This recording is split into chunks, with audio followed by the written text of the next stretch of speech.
حسینی بیگم بنت مظفر علی، حیدر حسین ابن غلام حسین، وحید انور حسین ابن یا نادر حسین، کنیز زہرا بنت نادر حسین۔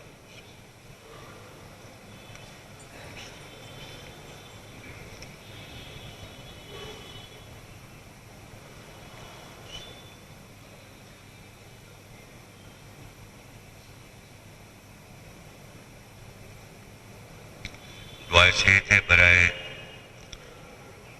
حق محمد اور آل محمد میر غضنفر علی ذکی مقیم جدہ مکرم علی میں متعلق ہیں، ان کے لیے دعائے صحت ہے، حق محمد اور آل محمد میر صحت عطا فرمائے۔ ایک سورہ فاتحہ میر احمد علی، میر عنایت علی، رقیہ بیگم، میر محمد علی۔ بسم اللہ الرحمن الرحیم۔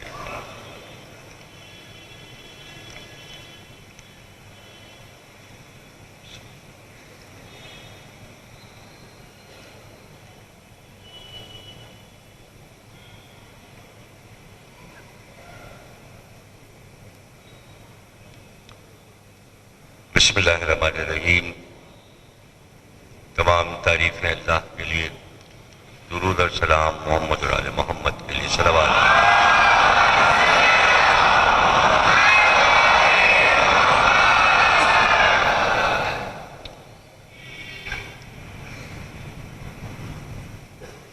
پانچ روزہ مجالس، پانچویں تقریر سلسلے کی آپ حضرات سماعت فرما رہے ہیں۔ جد الساجدین پر بھی گفتگو ہوگی اور امام حسین علیہ السلام کی جنگ کے سلسلے میں بھی کچھ عرض کیا جائے گا۔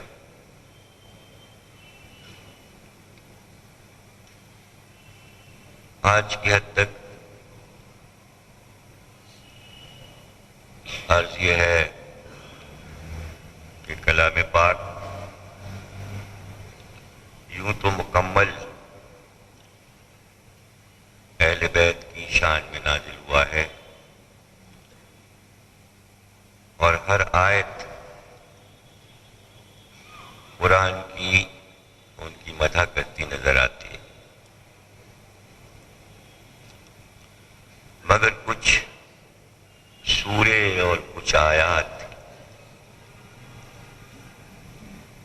خصوصی طور پر تمام مکتبہ فکر اس بات پر متفق ہیں کہ یہ آیات اہل بیت کی شان میں نازل ہوئی اور بعض سوروں کے لیے بھی ارشاد فرمایا گیا کہ یہ سورے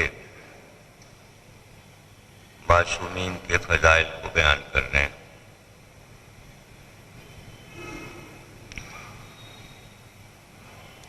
قرآن کا 55واں سورہ سورہ رحمان، پورا سورہ اہل بیت کی مدح کرتا نظر آتا ہے، اور جو بھی فضیلت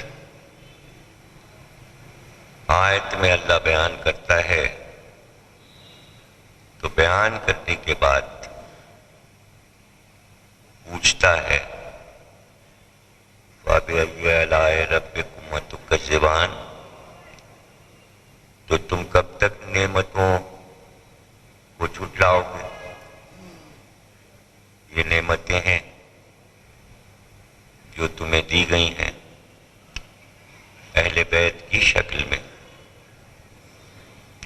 ان ہستیوں کو نعمت بنا کر اتارا گیا ہے، امت کے لیے یہ نعمت ہے، اور ان کا کفران نہ کرو، ان سے انکار نہ کرو۔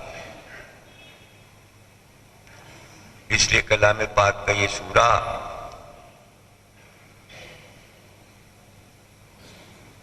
نام کے ساتھ ساتھ خطاب بھی رکھتا ہے۔ اس سورے کا کتاب ہے عروس القرآن، یعنی قرآن کی دلہن۔ بہت سے سورہ قرآن کے ایسے ہیں کہ جن کا نام بھی ہے اور خطاب بھی، جیسے سورہ یاسین۔ نام سورہ یاسین ہے اور خطاب ہے قلب قرآن، یعنی یہ سورہ قرآن کا دل ہے۔ اسی طرح سورہ رحمان کو کہا یہ سجا ہوا سورہ دلہن ہے، عروس، اس لیے کہ سورے میں شادی کا بھی ذکر ہے، دولہا کا بھی ذکر ہے، دلہن کا بھی ذکر ہے، اور کوئی عام دولہا دلہن نہیں، بلکہ اللہ ارشاد فرماتا ہے کہ مرج البحرین یلتقیان، ہم نے علم و نور کے دو سمندر، دو دریا بہائے ہیں جو ازل سے بہہ رہے ہیں، ہم انہیں جب چاہتے ہیں آپس میں ملا دیتے ہیں، اور جب وہ آپس میں ملتے ہیں تو وہ دنیا کے لیے نعمت بن جاتے ہیں۔ اور پھر فرمایا گیا فَبِأَيِّ آلَاءِ رَبِّكُمَا تُكَذِّبَانِ، تو تم کفران نعمت نہ کرو، تم نعمتوں کو جھٹلاؤ نہیں۔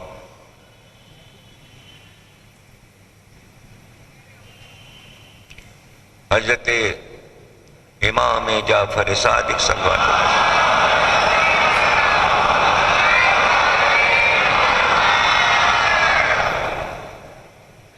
راوی نے پوچھا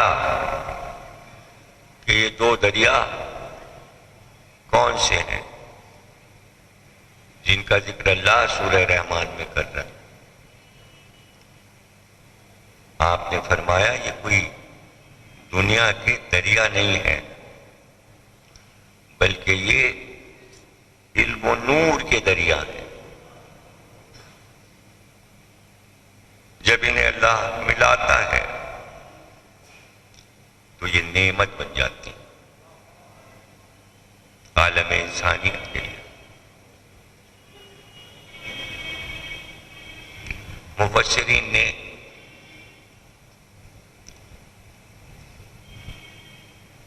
مختلف جگہوں پر لکھا کہ یہ دریا ہیں، کسی نے کہا یہ دجلہ و فرات ہیں،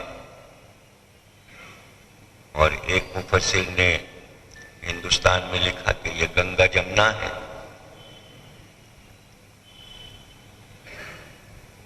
لیکن جب امام سے پوچھا جائے تو اصل بات معلوم ہوتی ہے۔ امام نے فرمایا کوئی دریا نہیں ہے بہتے ہوئے، بلکہ یہ اللہ مثال بیان کر رہا ہے کہ علم و نور کے دریاؤں کو ملاتا ہے تو عصمت مآب ہستیوں کا شجرہ بنتا ہے،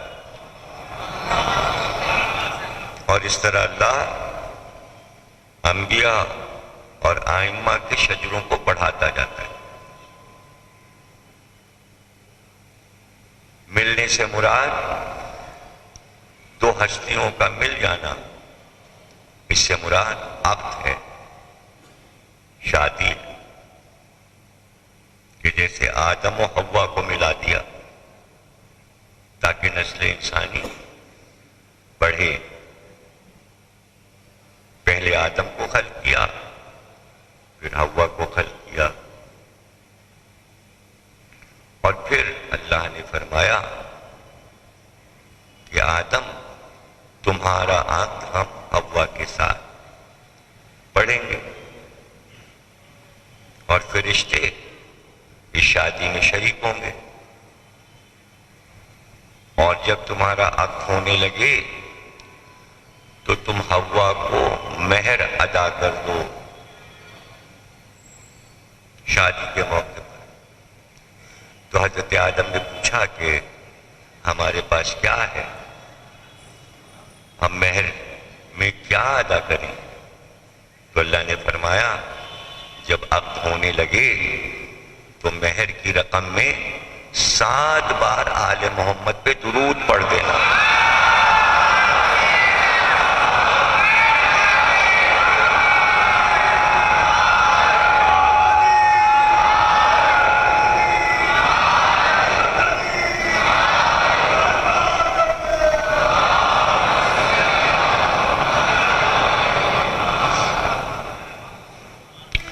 نسل انسانی ایک طرف، نسل انبیاء چلی آدم و حوا سے کہ جناب شیش جیسا بیٹا اللہ نے عطا کیا، اور پھر ان کو بیٹا دیا انوش جیسا، پھر ان کو بیٹا دیا مہلائی جیسا، پھر ان کو بیٹا دیا متشلق جیسا، پھر ان کو بیٹا دیا ادریس جیسا۔ نسل بڑھتی گئی، پھر لمک جیسا بیٹا دیا، ان کو نوح جیسا بیٹا دیا، نوح کو سام جیسا بیٹا دیا۔ نسل اور آگے بڑھی، دنیا میں حضرت ابراہیم آ گئے۔ اللہ نے حضرت ابراہیم کا عقد سارا کے بعد ہاجرہ سے کیا۔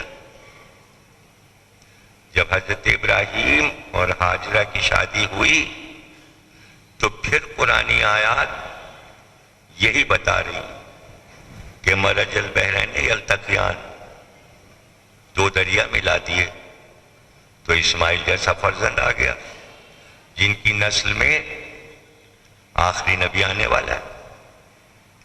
اور یہ عمل اس طرح بڑھتا رہا یہاں تک کہ اجداد پیغمبر دنیا میں آتے رہے اور علم و نور کے ذریعہ ملتے رہے، اور پھر اللہ نے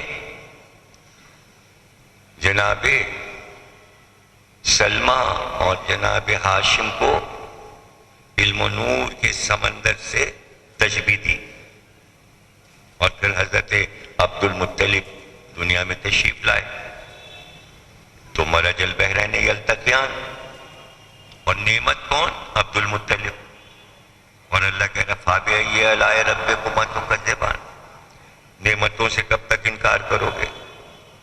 پھر حضرت عبد المطلب جوان ہوئے تو فاطمہ مخزومیہ سے ان کی شادی ہوئی، پھر 2 علم و نور کے دریا مل گئے، پھر ان سے ابو طالب اور عبداللہ ہوئے،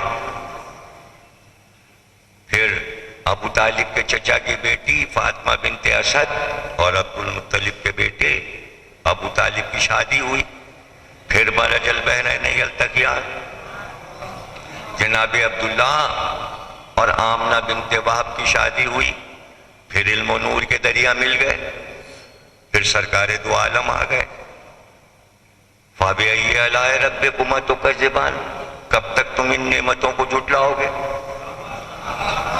علم و نور کے دریا مل رہے ہیں، نعمتیں آ رہی، پھر وہ منزل آئی کہ جہاں حقیقی معنوں میں یہ سورہ اترا تھا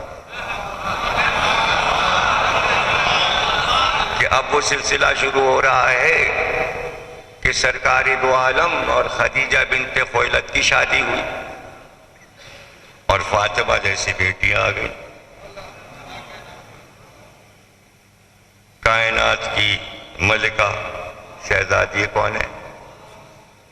تو پھر اللہ اپنی آیت کا ورد کر رہا ہے فَبِأَيِّ آلَاءِ رَبِّكُمَا تُكَذِّبَانِ، فاطمہ نعمت بن کر آئیں اور 2 علم و نور کے سمندر ملے ہیں، محمد اور خدیجہ، اور پھر اب وہ لمحہ آنے والا ہے کہ جہاں سلسلہ امامت چلے گا۔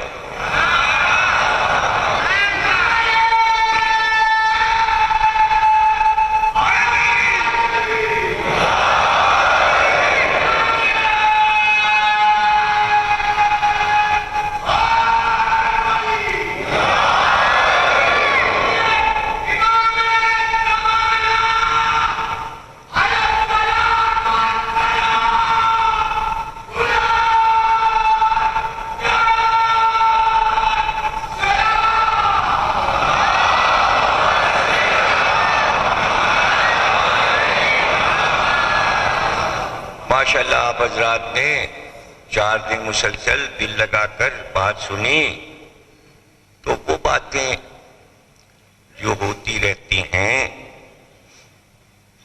وہ اس لیے دہرائی جاتی ہیں تاکہ حافظے میں محفوظ رہیں۔ ذکر آل محمد کو بار بار دہراؤ، جیسے آیات قرآنی بدلتی نہیں، وہی روز پڑھی جائیں گی، لیکن اللہ نے اس میں معجزہ رکھا ہے کہ جب پڑھو تو نیا لگتا ہے، پرانا نہیں لگتا۔ اسی طرح ذکر آل محمد بار بار سنو، پرانا نہیں لگتا۔ قرآن بھی معجزہ ہے، اہل بیت بھی معجزہ ہے، اور جتنا سنو اتنا ہی حافظہ بڑھے گا۔ لوگ کہتے ہیں بھئی کوئی دوا بتائیے حافظہ کیسے بڑھے۔ دوا سے تھوڑی حافظہ بڑھتا ہے، کہتے ہیں بادام کھائیے روز صبح 5 تو حافظہ بڑھ جاتا ہے، لیکن بہت سے لوگ ساری زندگی بادام کھاتے رہے، حافظہ وہی رہا۔ حافظہ بڑھتا ہے آل محمد کی باتوں کو سن کر جو یاد رکھے۔ اسی لیے یہ نہیں ہے کہ آپ نے سن لیا اور گھر چلے گئے اور سو گئے، نہیں، جو سنا ہے اسے دوست کو سنائیے، گھر والوں کو سنائیے، تو جتنا آپ سنائیں گے اب آپ کو یاد ہوا، اور جس کو سنایا اس کو یاد ہو گیا۔ اس لیے کہ پیغمبر کا ارشاد ہے کہ جس نے زندگی میں ایک بار ایک حدیث علی کی شان میں یاد کر لی تو اس کی جنت کا ضامن میں ہوں۔ پھر فرمایا زندگی میں ایک بار کسی نے اگر علی کی شان میں ایک حدیث سن لی تو اس کی جنت کا ضامن میں ہوں۔ دیکھیے جنت کا سارا دار و مدار ذات علی پر ہے، اور اس میں کوئی بحث کی گنجائش نہیں ہے، اس میں کوئی کسی نے بحث کی بھی نہیں، کوئی اس میں آڑے آیا بھی نہیں۔ اس لیے کہ دیکھیے جب آپ ایک بات کہیں اور میں اس کی مخالفت کروں تو مخالفت کرنا کوئی بڑی بات نہیں ہے، جب تک کہ میں یہ ثابت نہ کر دوں کہ آپ غلط کہہ رہے ہیں، صحیح بات یہ ہے علی کے معاملے میں کسی کی مخالفت آج تک کامیاب اس لیے نہ ہو سکی کہ مخالفت تو کی، یہ نہ بتا سکا اس کی جگہ کیا ہے۔ اگر یہ نہیں ہے تو پھر کیا ہے؟ تو اگر جنت کا فیصلہ علی کی ذات پر نہیں ہے، کوئی مخالفت کرے تو بھائی پھر آپ بتا دیجئے، پھر جنت میں کیسے جائیں گے؟ کس بات پہ جائیں گے؟ اگر آپ لوگوں کے بچوں کو ذہن میں کچھ آ رہا ہے تو آپ بولیے، جواب میں دوں۔ ایسے کہہ دیجئے کہ یہ اللہ میاں پہ ہوگا جنت کا فیصلہ، تو اللہ میاں کو کون نہیں مانتا؟ پھر سبھی چلے گئے جنت، پھر سبھی چلے گئے نا جنت۔ ذات پروردگار پر جنت کا فیصلہ نہیں ہے، نہیں ہے، اس لیے کہ اللہ کو سب مانتے ہیں، پھر سبھی چلے، پھر جہنم میں کون جائے گا؟ اللہ کو تو سبھی مانتے ہیں۔ بارش نہیں ہوئی، قحط پڑ گیا، اتنا سخت قحط پڑا کہ لوگ محل پر آ کے چلانے لگے، اے فرعون تو خدا ہے، بارش کیوں نہیں کر رہا؟ تو خدا ہے۔ بڑا گھبرایا کہ خدائی جا رہی ہے، چپکے سے صاف لباس پہن کے محل سے چھپ کے جنگل میں چلا گیا، اور جنگل میں جا کے 2 رکعت نماز پڑھی، اور کہنے لگا پروردگار مانتا تو تجھی کو ہوں، بندہ تو تیرا ہی ہوں، اب جان پہ بنی ہے، بارش کر دے، بارش کر دے۔ اللہ بارش کر دی. فرعون واپس آ گیا کہ دیکھا میں نے بارش کرا دی. تو فرعون جیسا کافر مردود جو خدا بنا بیٹھا ہے وہ بھی خدا کو مانتا تھا. تو اگر خدا پہ جنت کا فیصلہ ہے تو فرعون بھی چلا جائے گا. کربلا میں عمر سعد بھی نماز پڑھ رہا تھا, کیا وہ بھی جنت چلے گا؟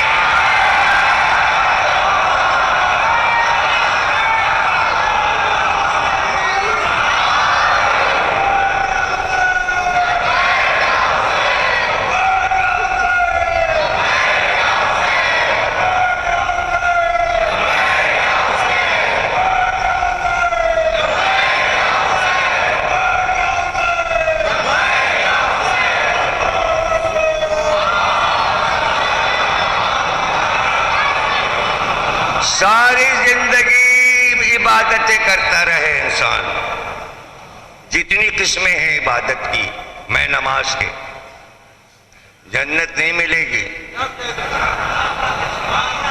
سارے اعمال یوں دھل جائیں گے اگر ولایت علی نہیں ہے. یہ میں نہیں کہہ رہا, یہ شیعوں کی سب سے بڑی کتاب اصول کافی کہہ رہی ہے. وہ چاہے کسی گروپ کا شیعہ ہو, اصول کافی کو سارے شیعہ مانتے ہیں. اس میں ولایت کا چیپٹر ہے, پڑھ لیجئے. سینکڑوں حدیثیں ولایت پہ لکھی ہوئی ہیں. مسئلہ یہ ہے بحث کرنے والے پڑھی تو نہیں رہے ہیں اور دل لگا کے سن بھی نہیں رہے ہیں.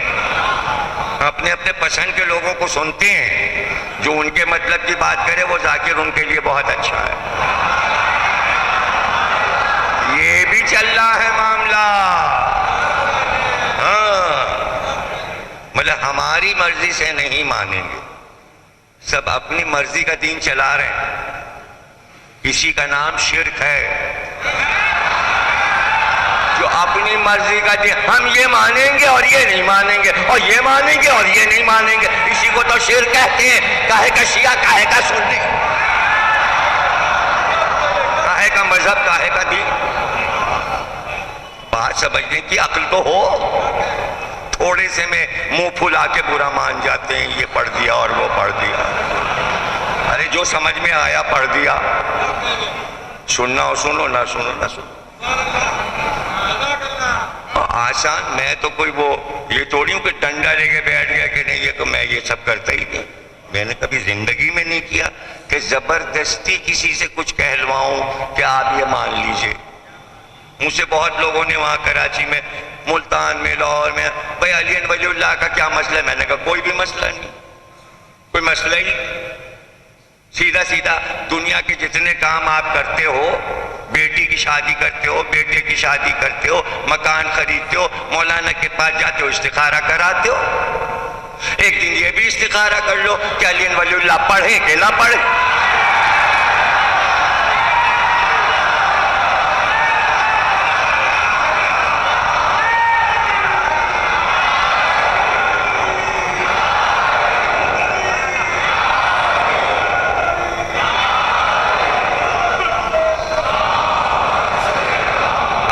کون ہوتے ہیں کہنے کا؟ ہمارا اسٹیٹس ہے کہ مولا کا نام ہم کہیں کہ آپ کریے. ارے بھئی اللہ کہتا ہے یہ کرو, تو جب میں کہوں علی کو آپ اس طرح نام استعمال کہ میں اللہ ہوں, میں اللہ کی برابری کروں. ارے اللہ حکم دیتا ہے علی کے بارے میں, یہ ہوگا یہ ہوگا. رسول کو حکم دیا غدیر کا اعلان ہو, تو کیا میں اعلان کروں تو کیا میں غدیر کا اعلان کر رہا ہوں؟ بھائی جو اللہ کو کہنا تھا کہہ چکا, ہم تو دوہرا دیتے ہیں ثواب کے لیے, فضائل علی پڑھ دیتے ہیں.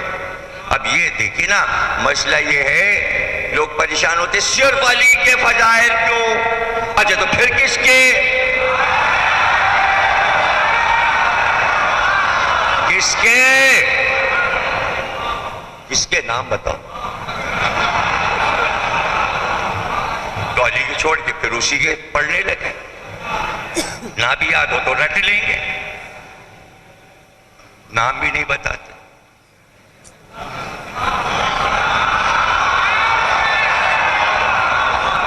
نام بھی نہیں بتاتے. بچوں کو سمجھا دوں کہ علی کے فضائل کیوں شدت سے پڑھے جائیں، اور کیوں رسول اللہ نے کہا اپنی مجلسوں کو ذکر علی سے زینت دو، اور بار بار اپنے بچوں کی تربیت محبت علی پہ، یہ سب کیوں اصرار کیا؟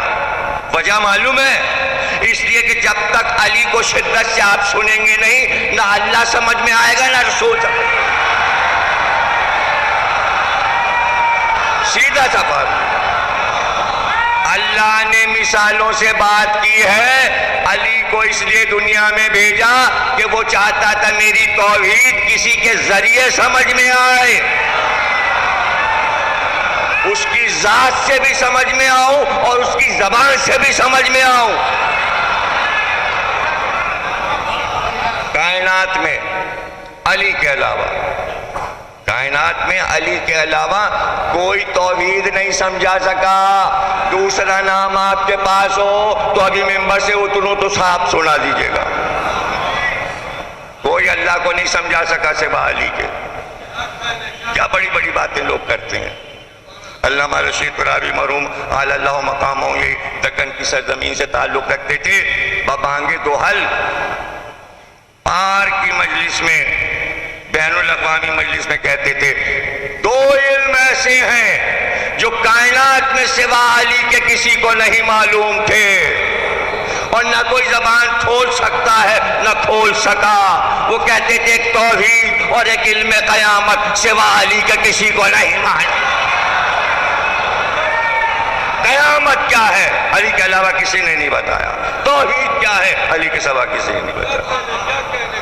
اس لیے علی کو بار بار پڑھیے کہ پورا دین آپ کے سمجھ میں علی سے آئے گا، ورنہ ایسے ہی کورے چلے جائیں گے اور وہاں کھڑے ہوں گے، اللہ پوچھے گا تو ہمارا دین کیا ہے تمہارے سمجھ میں؟ کچھ بھی سمجھ میں نہیں آیا۔ تو پھر اللہ کیا کرے گا؟ کچھ بھی نہیں سمجھ میں آیا، گلے سے لگائے گا اللہ۔ ارے تم بیچارے سیدھے سادھے، چلو چلو جنت میں چلے جاؤ، ہاں بھائی کیا عقل نہیں تھی، ارے چلو معاف کر دیں، کسی طرح سب معاف ہو گئے۔ پڑھتے رہو ساری زندگی نمازیں، کوئی فائدہ نہیں اگر علی نہیں۔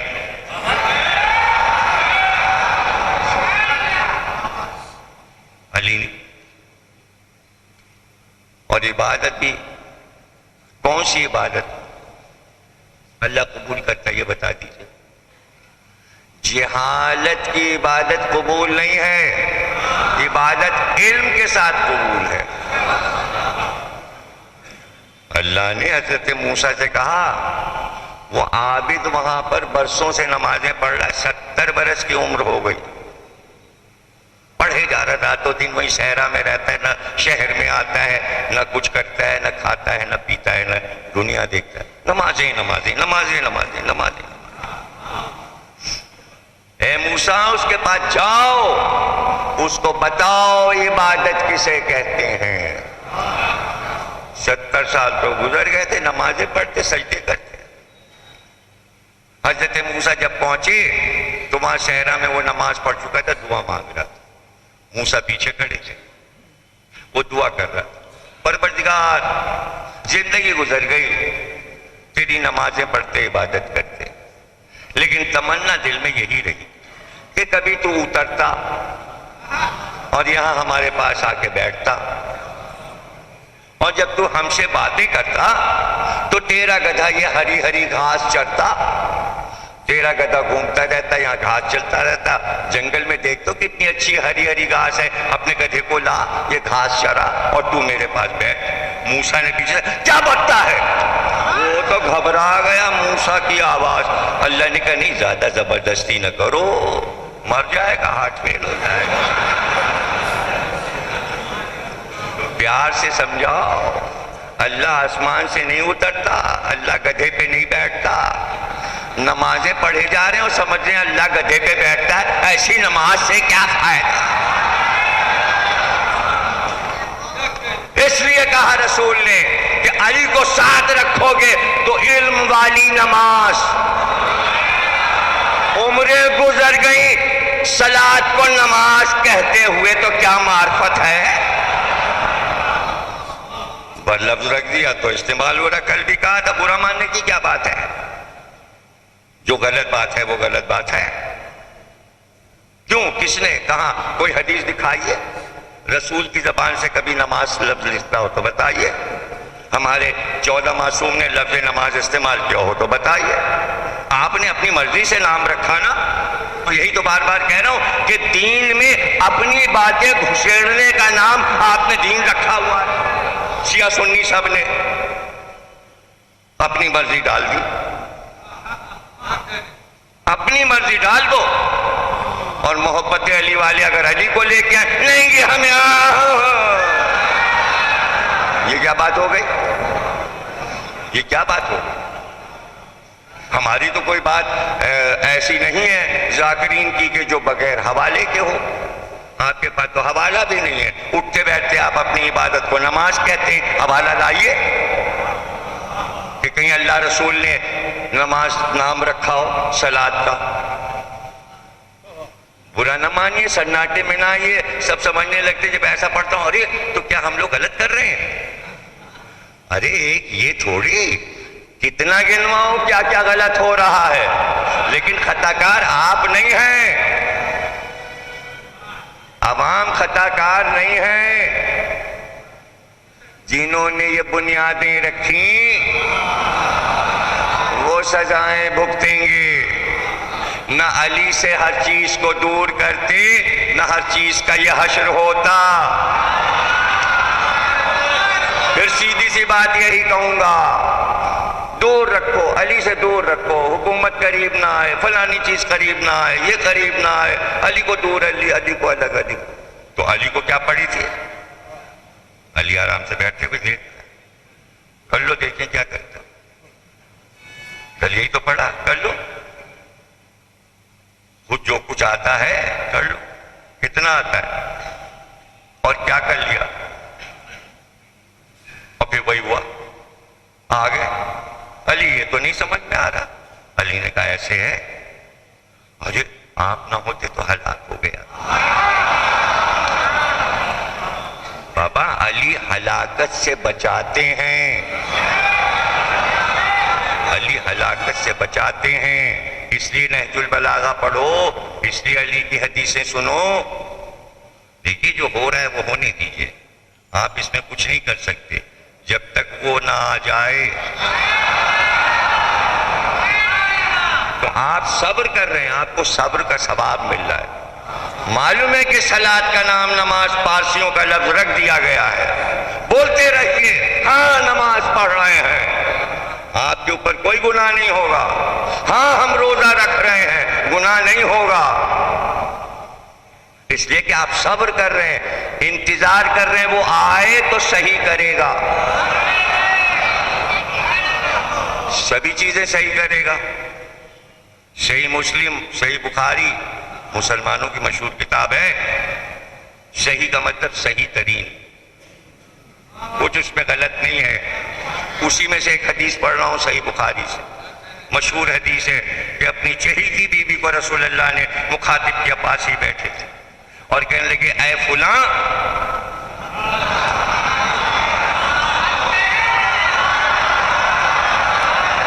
اور فرمایا کہ میں کیا بتاؤں کہ یہ مکے والوں نے کیا کیا، خانہ کعبہ کو غلط جگہ بنا دیا، غلط بنیادوں پہ بنا دیا، یہاں پہ تھوڑی تھا. بخاری، آپ گھبرائیں نا، آپ کی کتاب نہیں ہے، بخارا کی ہے، روس میں ہے بخارا، ادھر آذربائیجان کے پاس، بہت دور ہے یہاں سے دکن سے.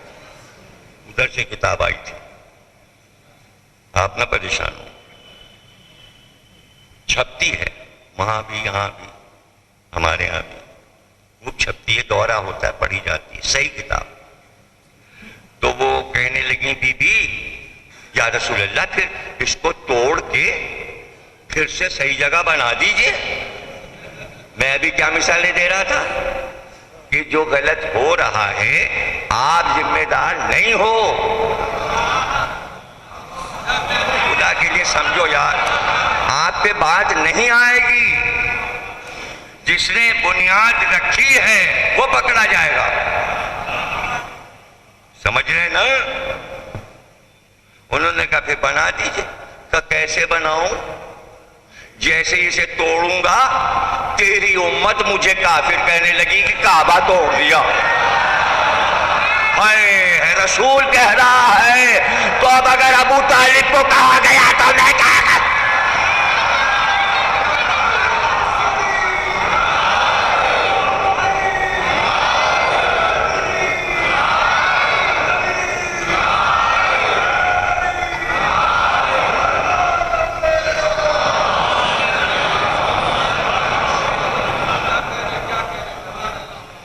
اس میں عوام خطا کار نہیں ہوتے، نہ شیعہ نہ سنی. عقیدت اہل بیت اگر ہے سنی میں بھی اور شیعہ میں بھی محبت ہے تو جو غلط کام ہوئے ہیں اور اس پہ عمل ہو رہا ہے تو عوام معاف ہے. بس ایک نازک سی بات ہے کہ بتا دیا کہ دیکھو بھائی غلط باتیں تو رائج ہو جائیں گی. تو امام نے فرمایا ہم ایک چیز رکھ رہے ہیں مجلس سے اذا. کوشش کرنا کہ وہاں بیٹھا کرنا تو کم از کم یہ تو پتہ چل جائے کہ اسلام میں کیا کیا غلط رائج ہو گیا. تو یہ نہیں معاف ہوگا اگر تم نے مجلس اذا چھوڑ دی، اس لیے کہ دیکھو غلطی ہو رہی ہے، معاف ہے. لیکن اگر آواز آ رہی ہے جہاں صحیح کرایا جا رہا ہے تو وہاں ضرور جانا تاکہ تمہاری چیزیں صحیح ہو جائیں. مجلس نام ہے غلط چیزوں کو صحیح کرنے کا. اب اگر شیعہ سنی مجلس میں ہی نہیں بیٹھے تو ہم کیا کریں بھائی؟ تو پھر پکڑے جائیں گے. مجلس ہو رہی تھی، غلط چیزیں صحیح کرائے جا رہی تھی، پھر گئے تھے وہاں اور پھر آ گئے یہاں منہ لٹکا کے کھڑے ہو گئے. سمجھئے آپ؟ مجلس اس لیے ہے کہ شریک ہوں تاکہ جتنی غلط چیزیں ہیں وہ صحیح ہو جائیں. اچھا آپ کے اوپر یہ بھی واجب نہیں ہے کہ آپ سن لیجئے کہ ہاں بھائی صحیح ہو گئی اب ہم محلے میں نکلیں گے اور صحیح کرائیں گے. واجب نہیں ہے آپ پہ، آپ کوئی پیغمبر نہیں ہو. اپنی ذات کو صحیح کر لو بہت کافی ہے، بہت کافی ہے. تو آپ بڑے مسئلے فقہ میں آ جاتے ہیں. لیکن ہم تو یہی کہتے ہیں نا کہ جو تابع دار ہیں وہ یہی بتا دیں ہم کو. برسوں سے نمازیں پڑھ لیں، موسیٰ نے تو ڈانٹ دیا اس کو، وہ گھبرا گئے تو موسیٰ نے کہا اللہ کوئی آتا ہے آسمان سے اترتا ہے؟ یہ تیری نمازوں کی معرفت ہے. جس کی عبادت کرا تجھے یہ نہیں پتا کہ وہ جسم و جسمانیت سے مبرہ ہے اور تو اس کو ایک عام آدمی سمجھ رہا ہے کہ وہ گدھے پہ سوار ہے. تو اب پوری توحید سمجھائی تو موسیٰ ایک ایک کو جا کے اگر اللہ کے حکم سے سمجھاتے رہتے تو موسیٰ کی زندگی تو اسی میں گزر جاتی. اس لیے علی نے کہ ایک ایک کو سمجھانا مشکل ہے، اس لیے منبر مسجد کوفہ میں رکھ کے کہا سلونی، آؤ مجھ سے پوچھو. اب جس نے نہیں پوچھا تو ہم کیا کریں؟ اور جنہوں نے پوچھا انہوں نے ہمارا فائدہ کر دیا. ایسے ایسے سوال پوچھے کہ کتابیں بھر گئیں. وہی تو ہم پڑھتے ہیں تو ہمیں پتہ چلتا ہے غلط سے صحیح علی نے کیسے کرایا،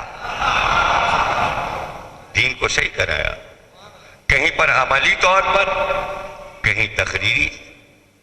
جب حکومت کا دور آیا اپنی اور آپ بادشاہ ہو گئے دین و دنیا کے تو تازیانہ لے کے بازار میں نکلتے تھے اور تازیانہ ہلا کر اعلان کرتے تھے خبردار کوئی اگر میری حکومت میں کسی نبی کی توہین کرے گا، کسی نبی کی، تو اس کی پشت ہوگی اور میرا تازیانہ ہوگا.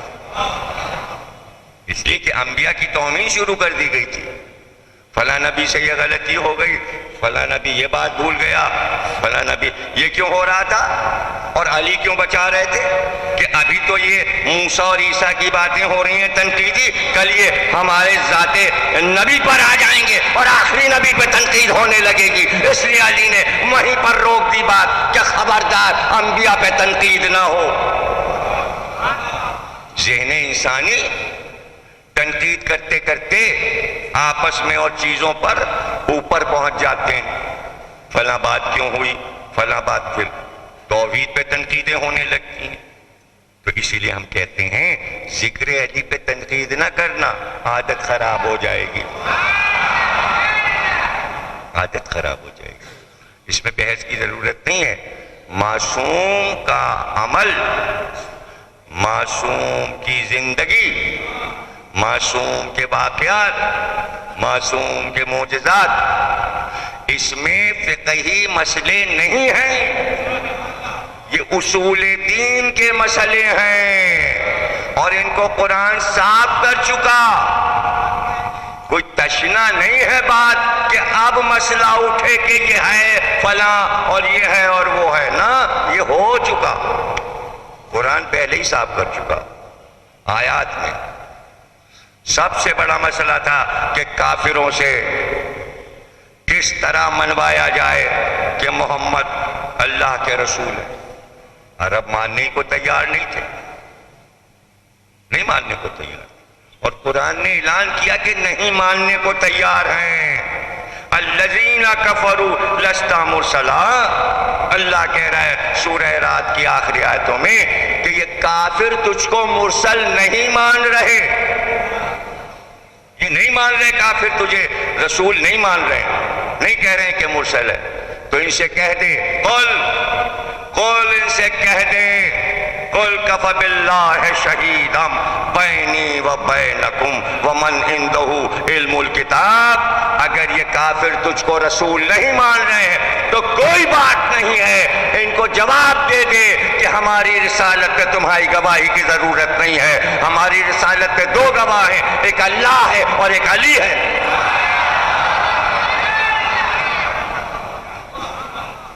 دو گواہ. اللہ کو پرواہ نہیں ہے.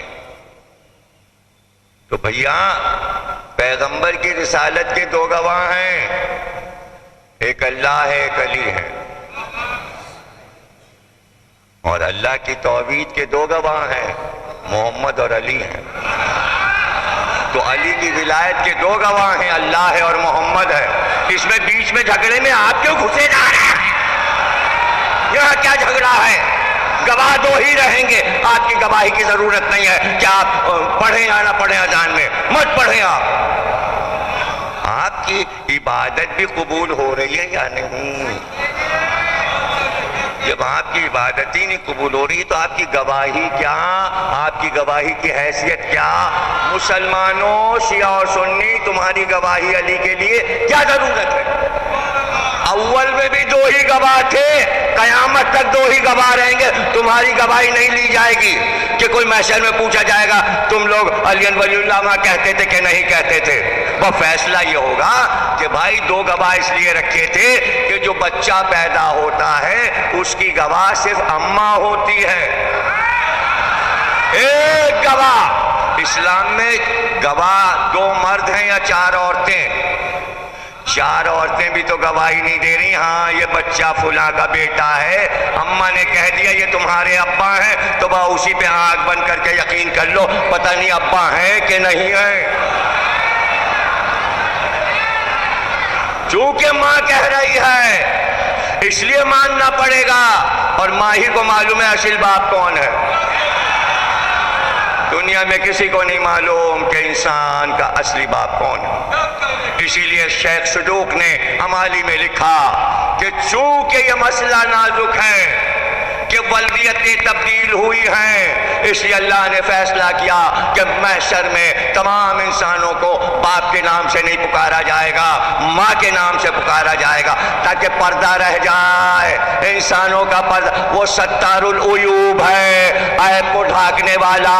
اس لیے اس نے کہا ماؤں کے نام سے پکاریں گے. اگر باپ کے نام سے پکارتا تو سب حیران ہوتے، ابا ان کو کہتے تھے، ابا یہ سارے بھائی سمجھو بات سمجھو. اس کے بعد فرمایا امام رضا نے مگر انسانوں کو ماؤں کے نام سے پکارا جائے گا، علی والوں کو ان کے باپ کے نام.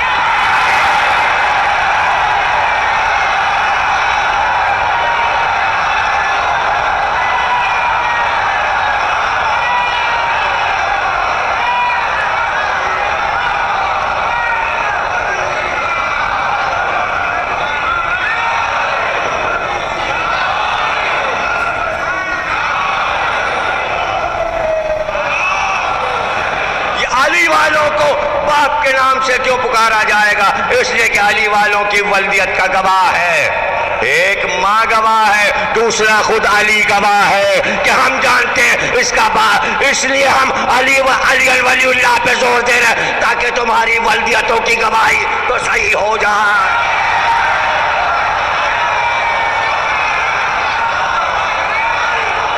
ہمیں تمہاری نمازوں سے کچھ نہیں لینا، مسئلہ ولدیت کی پاکیزگی اور طہارت کا ہے۔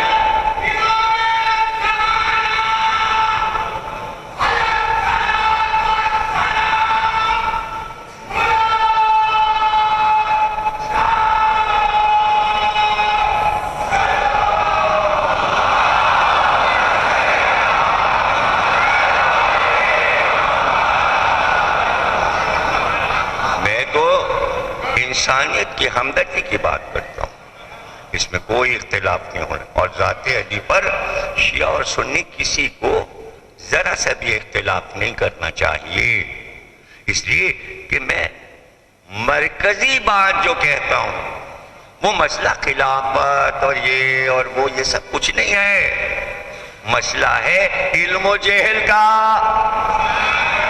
یہ بین الاقوامی مسئلہ ہے، کوئی مذہبی مسئلہ نہیں ہے۔ آج پوری دنیا مغرب کے ممالک علم پہ زور دے رہے ہیں، سب سے زیادہ کالج اسکول یونیورسٹی لندن میں ہے، نہیں دیتے ویزا گھومنے پھرنے کا، لیکن جو اسٹوڈنٹ پڑھنے جانا چاہتا ہے اس کا ویزا رد نہیں کرتے۔ یہ ہے بڑائی انگریزوں کی کہ آج بھی وہ علم پسند ہیں۔ آپ ان کے کالج اور اسکول جا کے دیکھیے، آپ ان کی یونیورسٹیاں جا کے دیکھیے۔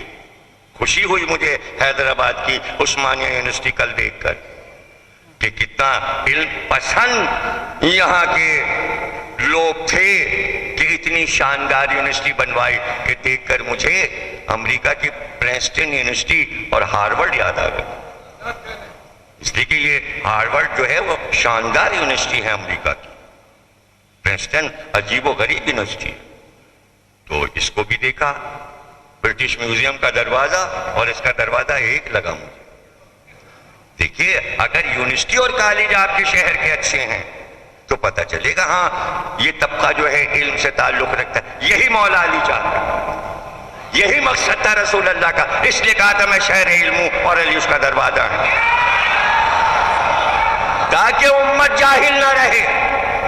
اور سب سے پہلے امت نے یہ کام کیا، یہ حدیث ضعیف ہے تو جاہل رہ گئے، امت نے حدیث چھوڑ دی، جاہل رہ گئی، حدیث کو کہہ دیا ضعیف۔ تو علم والی حدیث کو آپ ضعیف کہو گے تو ہم دیکھتے کیسے علم آتا ہے، آ ہی نہیں سکتا۔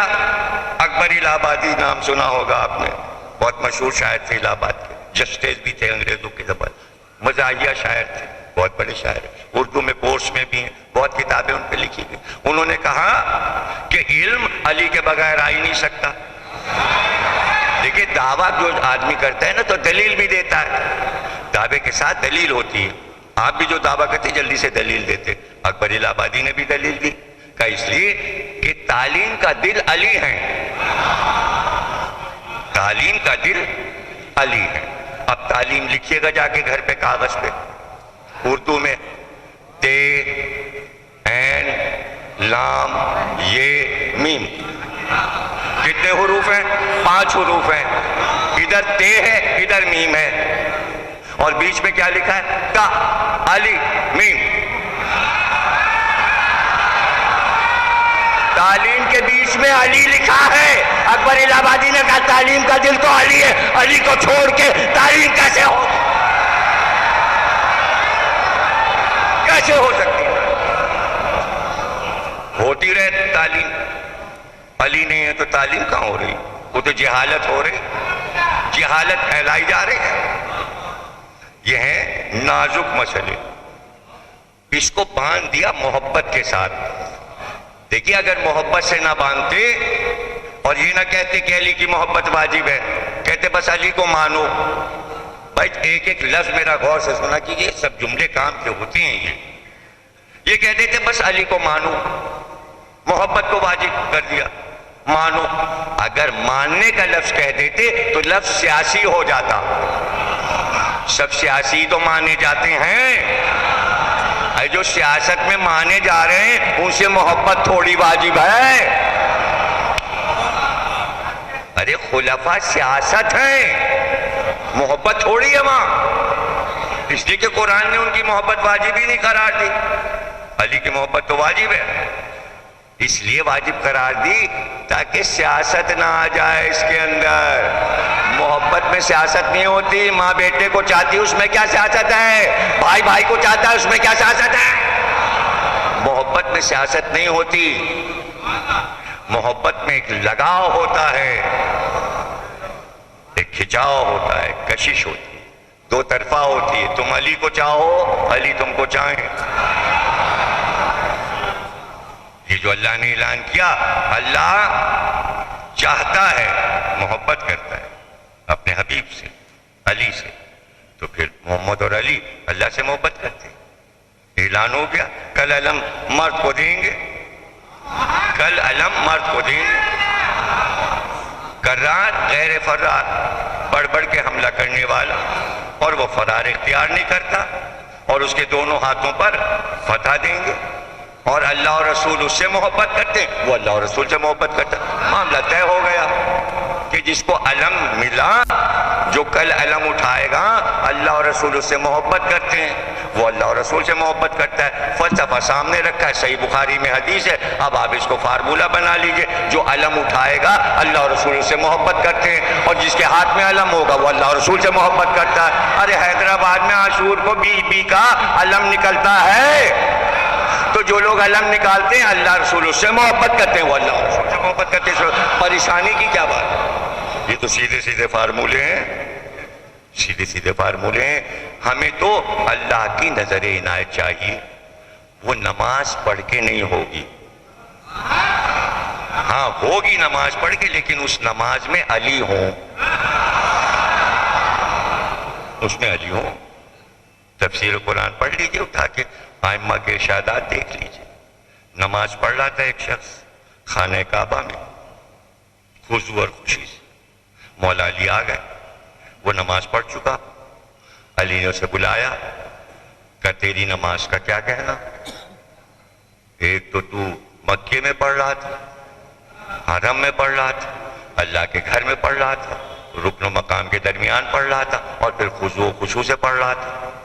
تعریف کر دی نا؟ اور اب پوچھا بتا اس نماز کی روح کیا ہے، اس نماز کا باطن کیا ہے، اس نماز کی تعبیر کیا ہے؟ اب اس نے خود پریشان ہو کے کہا، مولا کیا نماز تعبیر ہے؟ علی نے کہا رسول پہ کوئی ایسی تنزیل نہیں ہوئی جس کی تعبیر نہ ہو۔ اس نے کہا کیا ظاہر و باطن بھی ہے؟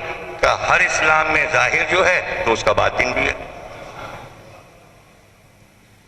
جس کا جسم ہے اس کی روح بھی ہے۔ اب بتا اس نماز کا باطن کیا ہے؟ کہا میں تو پڑھتا ہوں، مجھے کیا پتہ اس کا باطن کیا ہے؟ کہا اب سن لے، یہ نمازیں تیری بیکار گئیں، اس لیے کہ جو کچھ عمل کیا یہ ظاہر تھا، باطن کا تجھے پتہ ہی نہیں۔ اس نے کہا مولا آج سے بتا دیجئے۔ تو دیکھیے اس کی غلطی پہ تھوڑی والی نے کہا کہ تو جہنم میں جائے گا۔ ارے بھائی آج معلوم ہوا ہے تو اب سے صحیح کر لو۔ یہ کیا بحث کہ پہلے ہمارے باپ داداؤں نے نہیں پڑھا، اے نہ پڑھاؤ اب تو پڑھ لو۔ غصہ کیا ہے کہ منہ پھلا کے چلے گئے؟ یہ کیا ہے؟ یہ کیا ادا ہے؟ صحیح کر لو۔ اس نے کہا مولا بتائیے۔ کہا سن، نماز ظاہر ہے، اس کا باطن میں ہوں، اگر میں نہیں تو نماز نہیں ہے۔ پڑھ لو مسلمانوں، اگر علی نہیں ہے تو پڑھتے رہو پڑھتے رہو پڑھتے رہو۔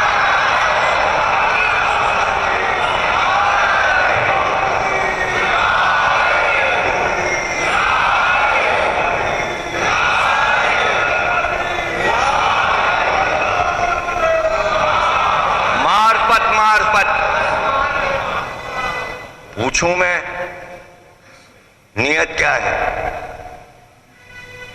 نیت نیت ہے. قیام کیا ہے؟ قیام قیام. رکوع کیا ہے؟ رکوع رکوع ہے. سجدہ کیا ہے؟ دو کیوں ہیں؟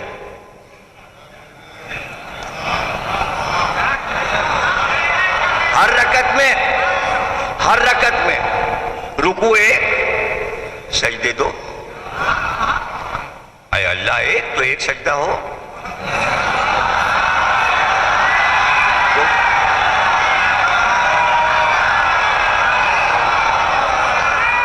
پڑھے جا رہے ہیں. کون بتائے گا؟ سوا علی کے کوئی بتا سکتا ہے؟ کوئی بھی نہیں بتا سکتا. نیت کیا ہے؟ نیت کیا ہے؟ نیت کون بتائے گا؟ نیت تو اندر ہی اندر ہوتی ہے.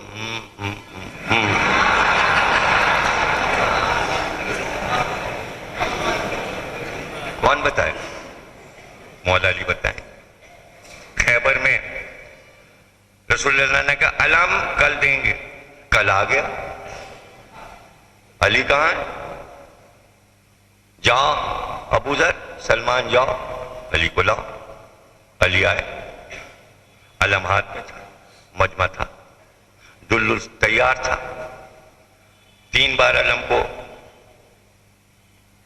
آج تک رسم ہے جب علم دیا جاتا ہے آرمی میں پرچم تو اس طرح سلامی دی جاتی. پہلی بار خیبر میں ایسا ہوا. سلامی دے کے علی کو دے دی. علی نے علم لیا. دل پہ بیٹھ گئے. منہ خیبر کے میدان کی طرف. یہ رسول اللہ اور علی ہے.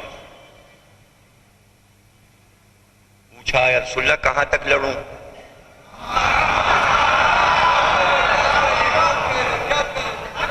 تو بھائی ایسے پوچھتے چھپ کے کہاں تک لڑوں؟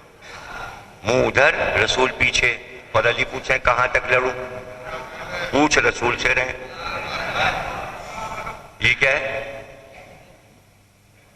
علی کے علاوہ کون جانتا ہے؟ یہ رموز کون جانے گا؟ آپ تک کیسے باتیں پہنچیں گی جو آپ کہتے ہیں کہ ذرا کم پڑھا کیجئے علی؟ تو پھر زیادہ کیا پڑھا کروں؟ زیادہ کیا پڑھا کروں؟ اور اب کیا پڑھا کروں؟ 60 سال تو مجھے مجلس پڑھتے ہو گیا بھیا. لکھنؤ میں 14 برس کی عمر میں مجلس پڑھنا شروع کی تھی. بلکہ اور کم میں تقریباً سن 58 میں پہلی مجلس پڑھی. اب جوڑ لیجئے کون سا سن ہے. اور جب سے پڑھے چلا جا رہا ہوں. راتوں دن کوئی دن خالی نہیں مجلس سے علاوہ محرم کے. تو اب کوئی کہے یہ پڑھی اور وہ پڑھی. جو پڑھنا تھا پڑھ چکا. ریکارڈ ہو چکا. اب نیا کیا پڑھوں؟ ساری زندگی قسم کھائی تھی علی پڑھوں گا علی پڑھ رہا ہوں اور پڑھتا رہوں گا. تو اسی سے اندازہ کر لیجئے کہ میری عمر گزر گئی علی پڑھتے. لیکن آج تک میں سمجھتا ہوں ابھی تک میں ذرہ برابر بھی نہ پڑھ سکا. جیسے لگتا ہے لاکھوں دفتر ابھی علی کے بھرے پڑے ہوئے ہیں. اور کہاں ملیں گے فضائل؟ معراج میں رسول اللہ نے دیکھا ایک اونٹوں کی قطار مشرق سے مغرب جا رہی ہے. جبریل سے پوچھا یہ قطار کیا ہے؟ کہا جب سے میں پیدا ہوں دیکھ رہا چلی جا رہی ہے چلی جا رہی ہے. یہ ختم ہی نہیں ہوتی. تو رسول اللہ نے کہا یہ کیا ہے اونٹوں پہ کیا لدا ہے؟ کہا یہ آپ کے بھائی علی کے فضائل لدے چلے جا رہے ہیں. کہاں سے ختم ہو جائیں گے بھائی؟ کہاں سے؟ اور ہم اگر ختم بھی کر دیں تو پھر رشتے کیسے ختم کریں گے؟ بڑے چلے جا رہے ہیں. جنات کیسے ختم کریں گے؟ کائنات کا ذرہ ذرہ علی کی فضیلتیں بیان کر رہا ہے. ابن عباس نے تو کہہ دیا نا سارے سمندر روشنائی بن جائیں, سارے درخت قلم بن جائیں اور جن و انس مل کے بیٹھیں تب بھی علی کے فضائل کا احسان نہیں ہو سکتا. تو پڑھتے رہیے پڑھتے رہیے. تو کیسے سمجھ میں آئیں گی یہ چیزیں چھوٹی چھوٹی؟ نماز کو سمجھنے کے لیے علی کی مدد کی ضرورت ہے. اور سب سے پہلی چیز ہے نیت. کیا ہے نیت؟ کسی نے علی سے پوچھا کہ آپ نے منہ خیبر کی طرف کیا ہوا تھا، رسول پشت پہ تھے، اور آپ نے منہ نہیں موڑا اور مڑ کے پوچھا نہیں؟ کہا احمق، جب رسول نے بٹھا دیا علم دے کے دلدل پہ، اسی وقت میں نے جہاد کی نیت کر لی، اور جب جہاد کی طرف رخ ہوتا ہے پیٹ نہیں پھینکی جاتی، میدان جنگ سے پیٹ رہے، میں نیت کر چکا تھا۔ یہ ہے نیت، اسے نیت کہتے ہیں۔ بھائی توجہ ہے نا آپ کی؟ نیت کو سمجھیے علی سے، کوئی دنیا میں نہیں سمجھا سکتا نیت کیا ہے۔ بڑا ہنگامہ تھا باہر مدینے میں، اور رسول اللہ کا جنازہ تیار ہو رہا تھا، علی کفن پہنا رہے تھے، قبر بنائی جا رہی تھی، دروازہ بند تھا۔ حضور کے اور علی کے چچا عباس بن عبد المطلب دروازے پہ آئے، دروازہ کھٹکھٹایا، کہا علی باہر بڑا ہنگامہ ہے، وہاں ایک پارک ہے، وہاں ایک چھپر پڑا ہے، اس کے نیچے بڑا ہنگامہ ہو رہا ہے، چھپر میں تم ہاتھ نکالو، میں تمہاری بیعت کر لوں کہ خلیفہ وقت تم ہو، اور میں باہر جا کے اعلان کر دوں گا بیعت ہو گئی، علی کی بیعت ہو گئی، علی خلیفہ ہیں۔ آواز دی علی نے، چچا کیا لوگوں کو غدیر یاد نہیں ہے کہ اب ضرورت پڑ رہی ہے؟ اور پھر فرمایا اس کو چھوڑ دوں، یہ جنازہ چھوڑ دوں؟ تو یہ کیا ہے؟ کچھ بھی نہیں سمجھا۔ رسول کے آخری سفر کے اہتمام پر علی نے 3 خلافتیں صدقے کر کے، یہ ہے رسول کے دفن کی عظمت۔ علی سے سمجھے کہ کیا ہے دولت و حکومت، یہ ہے علی۔ ساری زندگی انسان کی گزر جائے لکھتے پڑھتے، علی سمجھنے کے لیے بڑا وقت درکار ہے۔ سنتے رہیے، بس جو ذاکر آئے سنتے رہیے، ہر مجلس میں جائیے اور ذکر علی سنیے تاکہ علی کی معرفت حاصل ہو۔ یہ جو لوگ کہتے ہیں اتنے فضائل، ارے تو کیا اس لیے پڑھتے کوئی دنیا کو سنانا ہے؟ ہمیں کوئی منوانا ہے علی کو؟ نہیں، ہم اپنے آپ کو سیکھنا چاہتے ہیں علی کی محبت کہاں تک ہے، ہم اپنے بچوں کو سکھانا چاہتے ہیں، اس لیے ہم بار بار پڑھتے ہیں۔ ہمیں دوسروں سے کوئی مطلب نہیں ہے، اپنے سے اور اپنے بچوں سے مطلب ہے، اس لیے زیادہ پڑھتے ہیں کہ ہمارے بچے علم میں آگے نکل جائیں، علم سن کر۔ یہ ہے مقصد ہمارا، نہ کسی کو چڑھانا ہے، نہ کسی سے جھگڑا ہے، نہ کسی سے لڑائی ہے، نہ مناظرہ ہے، نہ بحث ہے، ہم اپنی معرفت بڑھانا چاہتے ہیں علی کے فضائل کے ذریعے۔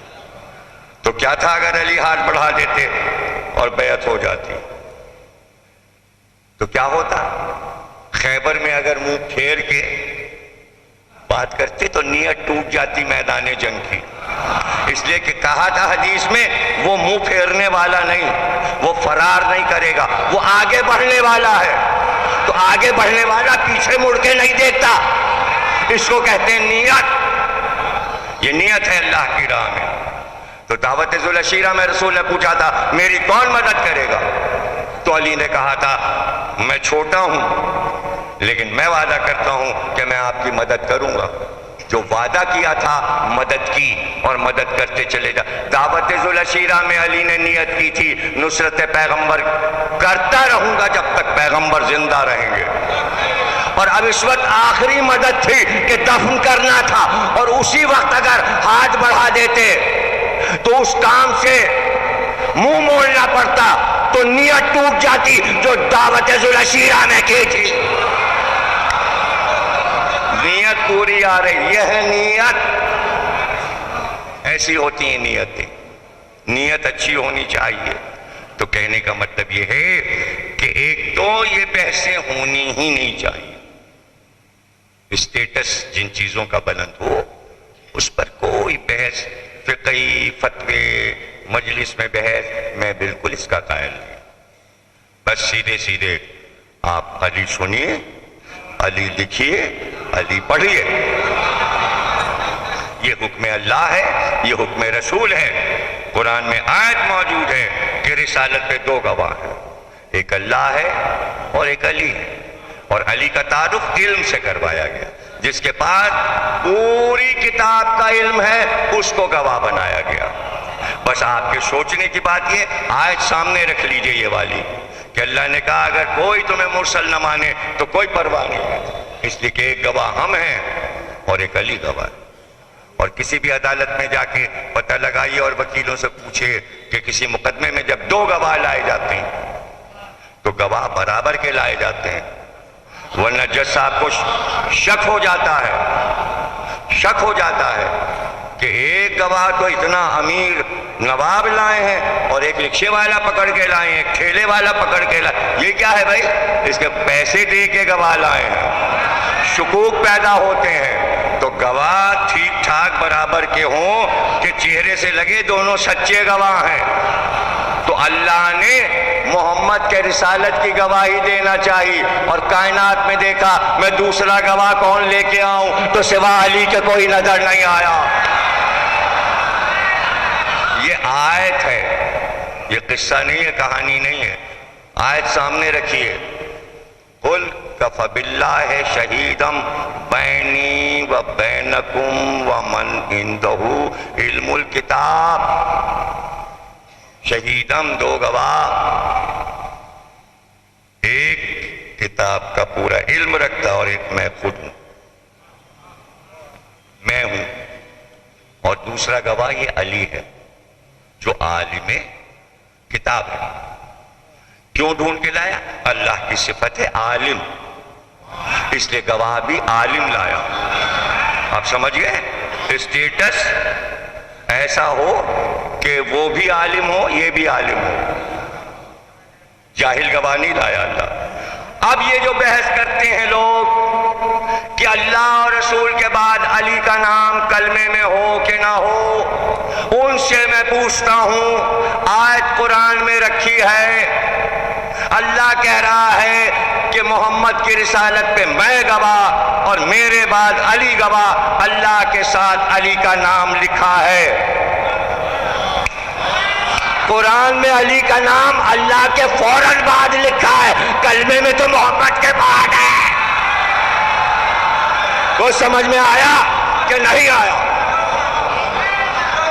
آپ بحث کرتے ہیں اذان میں اور کلمے میں، ارے بھائی مان لیجئے رسول کے بعد نام ہے، قرآن میں تو اللہ نے اپنے بعد نام لکھا ہے، ہم بعد کی بات ہی نہیں کرتے۔ آیت کو ایسے لکھیے کاغذ پہ، اب یہ دیکھیے لفظ لکھے ہوئے، ایک الف الف، یہ سارے لفظ کیا ہیں؟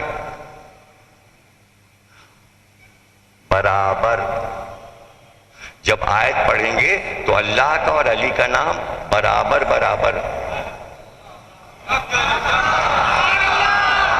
آپ ذرا سی بات میں شرک پیدا کر دیتے، یہ قرآن میں علی کا نام اللہ کے برابر کیوں لکھا ہوا ہے؟ لکھا ہے نا، قل کفی باللہ شہیدا بینی و بینکم ومن عندہ علم الکتاب۔ یہ عالم کتاب اور یہ اللہ، بیچ میں کوئی ہے ہی نہیں۔ ارے بھائی یہاں اللہ اور علی بلا فصل ہیں، ہم تو محمد اور علی بلا فصل ہیں۔ یہ ہے علی کا اسٹیٹس قرآن کی روشنی میں۔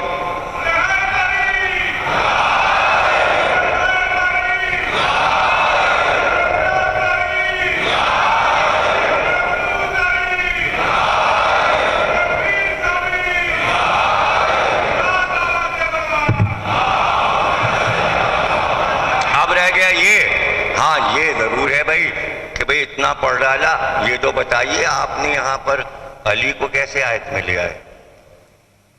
علی تو نہیں لکھا، عالم کتاب لکھا ہے۔ سوال تو آپ کر سکتے ہیں نا، کوئی صاحب بھی کر سکتے ہیں، تو جواب میں یہی دوں گا، تو پھر کوئی اور عالم اگر آپ کی نظر میں ہو تو لے آئیے،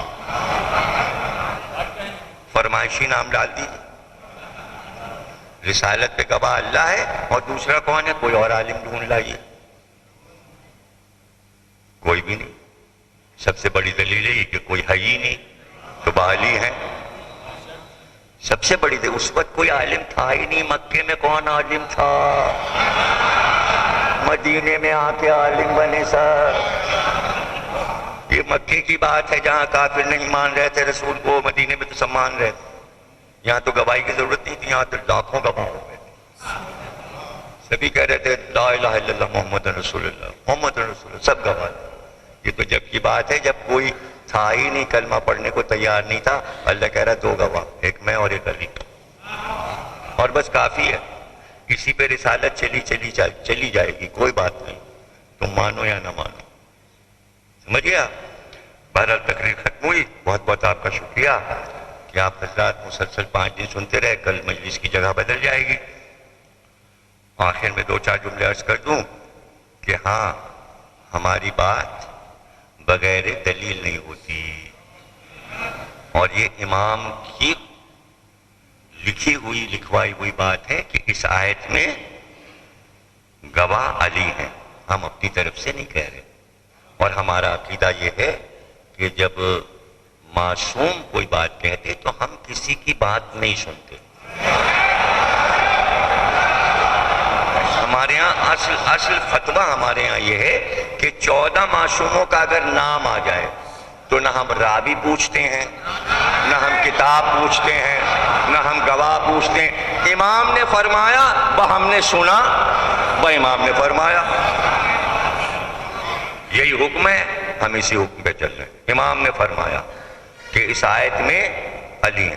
خود مولا علی نے فرمایا اس آیت میں میں ہوں تو میں کیا گواہ مانگوں اور کیا کتاب دیکھوں. مولا نے کہا میں تھا گواہ اور میری اللہ نے تعریف کی. ہاں اب 1400 سال کے بعد وہ لاجک اور وہ عقل اور فلانی اور عقلی دلیل, تو بھائی وہ سب موجود ہے, بہت سا موجود ہے. ہمیں مزہ آتا ہے, ہم نہیں بتاتے. موڈ آتا ہے تو بتا بھی دے. اب لوگوں کی تو عادت ہے نا, اجی قرآن سے ثابت کیجئے. یہ پورے پاکستان میں ایک بابا پھیلی, پتہ نہیں آپ کے یہاں ہے کہ نہیں, وہاں بڑی ہے بابا, کوئی بات کہی قرآن سے ثابت کیجئے. بھائی یہ سب یہ عزاداری غلط ہے اور علم اور تابوت اور تعزیہ نہیں. بھائی صحیح ہے, علم دکھائیے قرآن میں ہے, اور تابوت قرآن میں دکھائیے, اور یہ عزاداری قرآن میں ہے. یہ ایک وہاں وبا پھیلی ہوئی. تو وہ بیٹھے آم کھا رہے تھے, انور رٹول ملتان کے آم جیسے یہاں کا دسہری ہوتا ہے.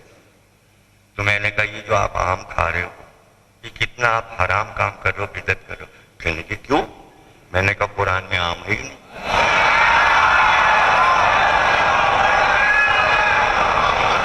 قرآن میں آم کا ذکر ہی نہیں ہے. وہ بوکھلا گئے, کہنے آم کا ذکر قرآن میں نہیں. تو ایک اور صاحب بیٹھے تھے, کہنے کہ اگر قرآن میں آم کا ذکر نہیں تو کیا ہوا, آم کا پارا تو ہے. میں نے کہا آم کا پارا قرآن سے کیا تعلق ہے اس کا, اور وہ آم اور ہے, یہ آم اور ہے. ارے میں نے کہا آپ آم کی بات کر رہے ہیں, آم کی بات کر رہے ہیں. ارے مولی کا ذکر نہیں ہے, بھنڈی کا ذکر نہیں ہے, تروئی کا ذکر نہیں ہے, آلو کا ذکر نہیں ہے, چنے کی دال کا ذکر نہیں ہے, ارہر کی دال کا ذکر نہیں ہے, ماش کی دال کا ذکر نہیں ہے, آٹے کا ذکر نہیں ہے, چاول کا ذکر نہیں ہے. کہنے یہ سب قرآن میں ہے ہی نہیں. میں نے کہا بالکل نہیں, سب چھوڑ دیجئے, سب چھوڑ دیجئے. ارے بھائی قرآن میں نے کہا بھائی وہاں پر آنکھوں کا ذکر ہے, قرآن میں ناک کا ذکر ہے, رخسار کا ذکر ہے, کان کا ذکر ہے, پیشانی کا ذکر ہے, ٹھڈی کا ذکر ہے, دانتوں کا ذکر ہے, ہاتھوں کا ذکر ہے, پیروں کا ذکر ہے, عقل کا ذکر ہے. مگر پورے قرآن میں دماغ کا ذکر ہی نہیں ہے. اور لوگ کہتے ہیں نا کسی کوئی غلط کام کیا, ارے بھائی تمہارے دماغ بھی ہے, یہ کیا کر کے لے آئے گے. بالکل تم بد دماغ ہو, تمہارے دماغ ہی نہیں ہے. تو اصل مسئلہ دماغ ہے. دماغ ہے تو کاہے کو یہ سنے گا کہ دماغ نہیں ہے. اور یہاں سرے سے قرآن کا دماغ ہی نہیں ہے, قرآن میں دماغ ہی نہیں ہے. اب وہ بڑے گھبرائے, کہنے کہ خدا کی قسم قرآن میں دماغ نہیں. میں نے کہا نہیں, ڈھونڈ لیجیے, عربی لفظ ہے دماغ نہیں.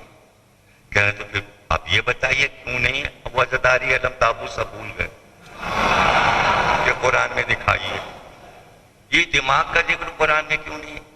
میں نے کہا صرف دماغ نہیں، لاکھوں چیزیں قرآن میں نہیں ہیں۔ جیسے جیسے دنیا بڑھتی جائے گی، ہوائی جہاز قرآن میں نہیں ہے، کمپیوٹر نہیں ہے، یہ جو سب موبائل یہ ہاتھوں میں گھوم رہے ہیں قرآن میں نہیں ہے،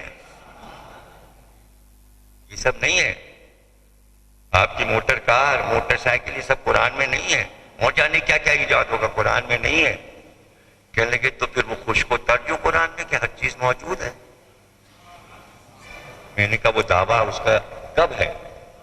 اکیلا دعویٰ تھوڑی، رسول نے فرمایا تو میں 2 گرہ قدر چیزیں چھوڑ رہا ہوں، ایک قرآن، ایک اہل بیت، جو قرآن میں نہ ہو وہ اہل بیت میں ہوگا، ماننا ساتھ ہے۔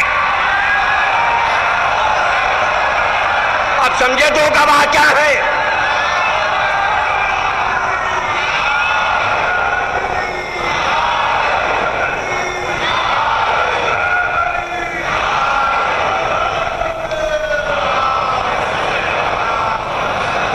قرآن میں نہ ہو وہ اہل بیت سے پوچھو،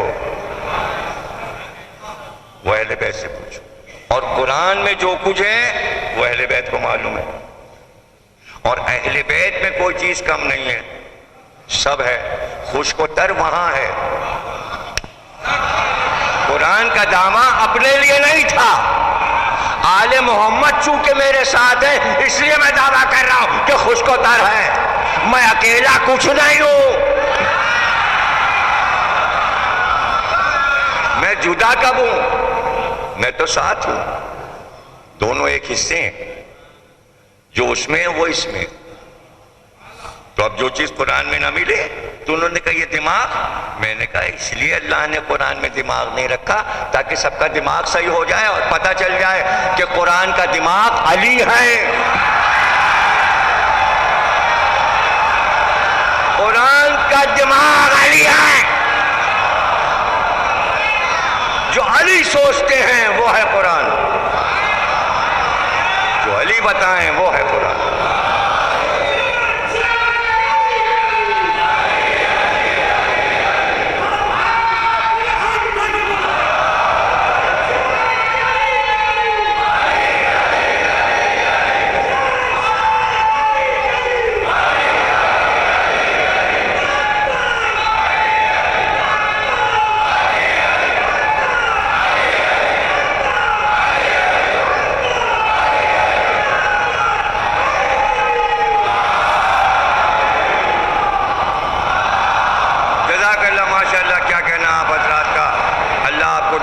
سے بجائے یہ نعرے اور یہ ماشاءاللہ سے یہ آواز اور آواز کی بلندیاں، یہ سب آپ کو مبارک ہوں، یہ صدیوں کی عزاداری ہے جو آپ کے بزرگوں سے آ رہی، اور یہ آپ بچوں کو منتقل کر رہے ہیں۔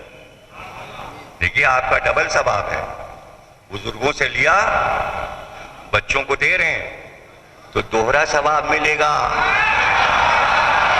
کچھ بھی نہیں سمجھے یار، مجلس میں جو ذکر کرے حسین کو اس کو دوہرا حصہ ملتا ہے، چونکہ آپ دوہرا کام کر رہے ہیں تو وہاں دوہرا حصہ ملے گا۔ بزرگوں سے لیا، امانت بچوں تک پہنچائی، یہی امام صادق کی وصیت ہے، بزرگوں سے لینا بچوں تک پہنچانا۔ تو اب ظاہر ہے کہ عقلی باتیں جب ہوتی ہیں تو بھائی صاف صاف بات بتائیے، ثابت کیجئے کہ اس آیت میں علی ہی گواہ ہیں۔ کیسے؟ تو قرآن کی آیات میں معصومین نے کہا کہ حدیث مدد کرتی ہے، لیکن قرآن کی آیت خود مدد کرتی ہے دوسری جگہ، اور کہیں ڈھونڈو گے وہیں مل جائے گا دوسری آیت میں کہ اس آیت کے کیا معنی۔ تو آپ دیکھ لیجئے، جہاں حضرت سلیمان کا ذکر ہے اور بلقیس کا ذکر ہے وہاں مسئلہ حل ہو جاتا ہے کہ یہ آیت کس کی شان میں ہے اور کس طرح یہ علی کی شان میں ہے۔ قصہ پورا پڑھ لیجئے، سورہ نمل میں جو چوٹی والا سورہ ہے اس میں یہ قصہ رکھا ہوا ہے کہ پتہ چلا کہ حضرت سلیمان بیٹھے تھے اور ایک دفعہ دھوپ آ گئی، چونکہ پرندے سایہ کیے رہتے تھے تو ایک جگہ سے دھوپ آ گئی۔ حضرت سلیمان نے دیکھا کہ یہ جگہ خالی ہے، یہاں سے دھوپ آ رہی ہے، اس نے جگہ چھوڑی، سب نے کہا حدود یہاں پر پھیلایا تھا وہی غائب ہے.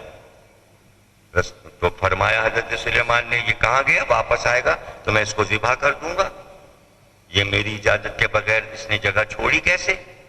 تو قرآن نے یہ بھی بتا دیا کوئی اگر نبی کے حکم کے بغیر جگہ چھوڑ دے تو یہ قرآن کی آیات کے فوائد ہیں کہ اس میں یہ ساری چیزیں ہیں. قرآن کوئی دل لگا کے پڑھے تو اتنی دیر میں حدود آ گیا. حضرت سلیمان غصے میں تھے، کہا کہاں گیا تھا؟ ڈانٹ کے پوچھا. وہ بھی بڑا صحبت رسول کا تھا، اس نے ایسی بات کہی کہ حضرت سلیمان چپ ہو گئے.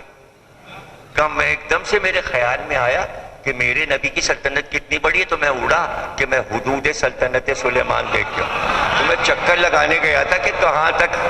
اچھا تو کہاں تک ہے میری سلطنت؟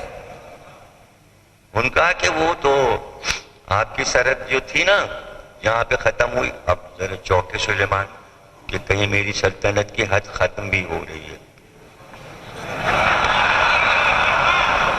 جب آپ کی سلطنت کی حد ختم ہوئی تو میں دوسری سلطنت میں دوسری ہاں آپ کے بعد ایک اور سلطنت ہے. اچھا کیا دیکھا تو نے؟ باتوں میں لگا لیا، وہ غصہ سارا ختم. حدود بڑا ذہین پرندہ ہوتا ہے. اتنا ذہین آپ کو پتہ ہے اس کے لیے کہ اڑ رہا ہے، اوپر اڑتے سے پتہ لگاتا ہے کہ یہاں زمین کے اندر چشمہ ہے. تو حدود کو چھوڑا جاتا ہے چشموں کی تلاش میں، جہاں پہ چونچ مارے وہیں چشمہ نکلے گا. یہ حضرت سلیمان نے دعا دی ہے حدود کو. تو اس نے کہا بھائی وہ باہر نکل گئے تو وہاں ایک اور سلطنت ہے. کہاں؟ کہا وہ یمن میں. کہا وہاں کیا ہے؟ کہا وہاں ایک عورت حکومت کرتی ہے، ملکہ ہے، اور پوری رعایا اس کی جو ہے عورت کو اپنی ملکہ مانتی ہے اور وہ سورج کے پجاری. کہا اچھا مگر یا نبی اللہ وہ جو ملکہ ہے اتنی خوبصورت ہے. اچھا تو اس کو تو ہمارے حرم میں ہونا چاہیے. فوراً خط لکھوایا. بسم اللہ الرحمن الرحیم. اس سورے کے اندر 2 بار بسم اللہ ہے، اوپر بھی لکھا ہے اور اندر بھی. ایک ہی سورے میں 2 بسم اللہ آ گئے. یہ قصہ آپ کو پتا ہے نا. 114 سورے ہیں تو جو سورہ توبہ ہے 13واں سورہ، وہ چونکہ عذاب کا سورہ ہے اس پہ بسم اللہ نہیں ہے، تو 113 ہو رہے تھے. 13 کی گنتی اللہ کو پسند نہیں تھی. 114 ہوں تو ایک سورے میں اللہ نے 2 بار بسم اللہ اتار دیا تو پھر 114 ہو گئے. ایک میں نہیں تھا، ایک میں 2 بار ہو گیا. تو اب بسم اللہ قرآن میں کتنے ہیں؟ 114. ایک ہی سورہ نمل میں اوپر بھی لکھا ہے اور جہاں سلیمان نے خط لکھا تو خط سے پہلے بسم اللہ لکھا تو بیچ میں بسم اللہ لکھا ہوا ہے. بسم اللہ الرحمن الرحیم. اور اے ملکہ ہم نے سنا تیرے ملک کا حال اور یہ اور وہ، اور تیرے یہاں کفر پھیلا ہوا ہے اور یہ ہے اور وہ ہے، اور جلدی سے تو یا تو کلمہ پڑھ کے اور ہمارے پاس آ جا، ایمان لیا، ورنہ ہم تیرے ملک کو تہس نہس کر دیں گے اور لشکر لے کے آ رہے ہیں. حدود نے جلدی سے خط لیا، لے گیا اور بلقیس کے پاس اترا اور خط بلقیس کے قدموں میں ڈال دیا. بلقیس نے خط پڑھا، سارے اپنے وزراء کو بلایا کہ بھئی یہ خط آیا ہے اور وہ کہہ رہا ہے کہ ہم تمہارا ملک اجاڑ دیں گے، تباہ کر دیں گے، ورنہ تم فوراً ہمارے ایمان پر آ جاؤ. وزراء بڑے گھبرائے. تو بلقیس نے کہا دیکھو اس میں پریشانی کی بات نہیں ہے، یہ مجھے سچا نبی لگتا ہے. اتنا بڑا دعویٰ کوئی جھوٹا نہیں کر سکتا، یہ نبی سچا ہے، تو کیوں نہ ہم لوگ طے کر کے پھر اس پہ ایمان لے آئیں. اس لیے اللہ نے بلقیس کو کہا حکمت والی بی بی. اللہ نے کہا ہم نے بلقیس کو حکمت عطا کی تھی، حکمت عطا کی تھی. چونکہ حکمت تھی، علم تھا، اس لیے فوراً انہوں نے سلیمان کے پیغام کو قبول کر لیا. اور حدود یہ بھی خبر لے آیا کہ وہ آ رہی ہیں.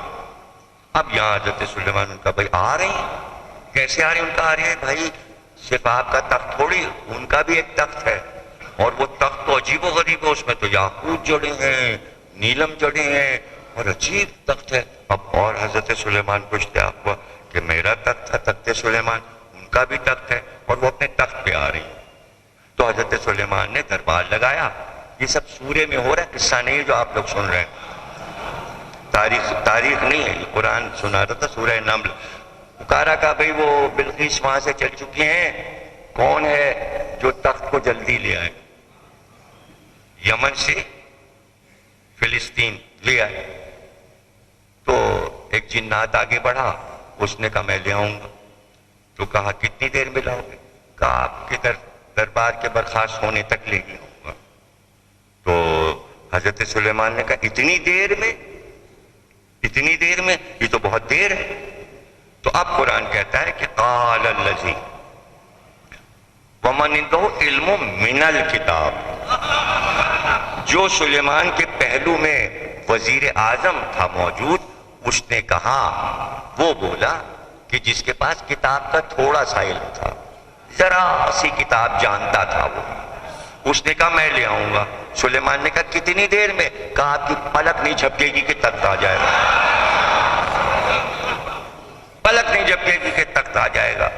تو تفسیر میں یہ لکھا ہے کہ صرف کہا تھا وزیر نے، یہ دیر میں کہا تھا کہ پلک، جیسے ہی کہا تخت آ گیا، جیسے ہی دعویٰ کیا تخت آ گیا۔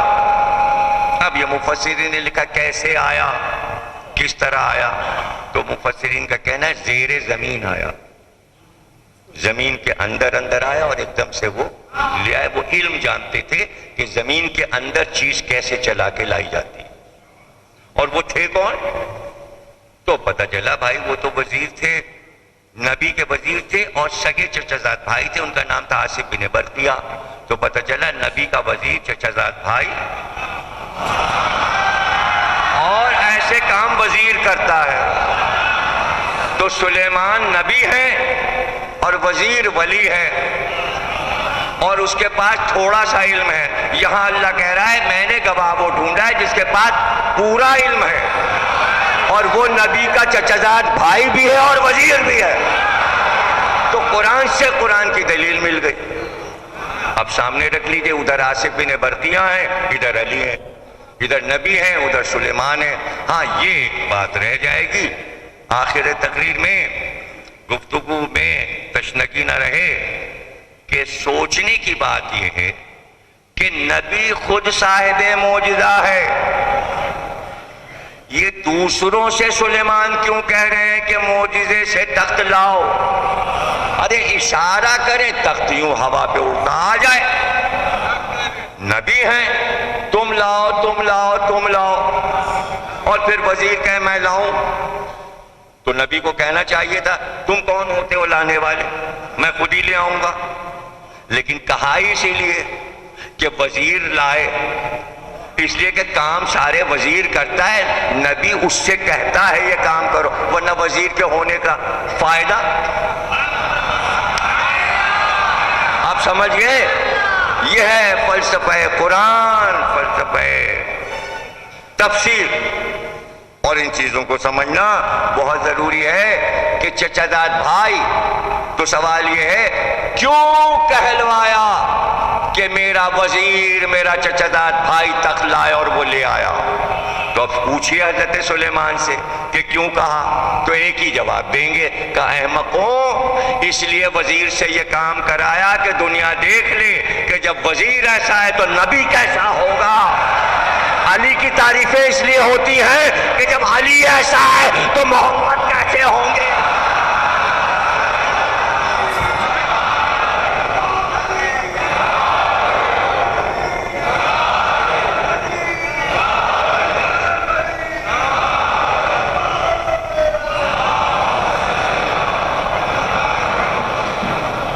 یہ ہے راز کہ اللہ نبی کے خاندان سے ہی نبی کے بھائی کو مددگار ناصر بنا دیتا ہے، اور کبھی کبھی خود نبی کہتا ہے کہ میرے بھائی کو میرا مددگار بنا دے۔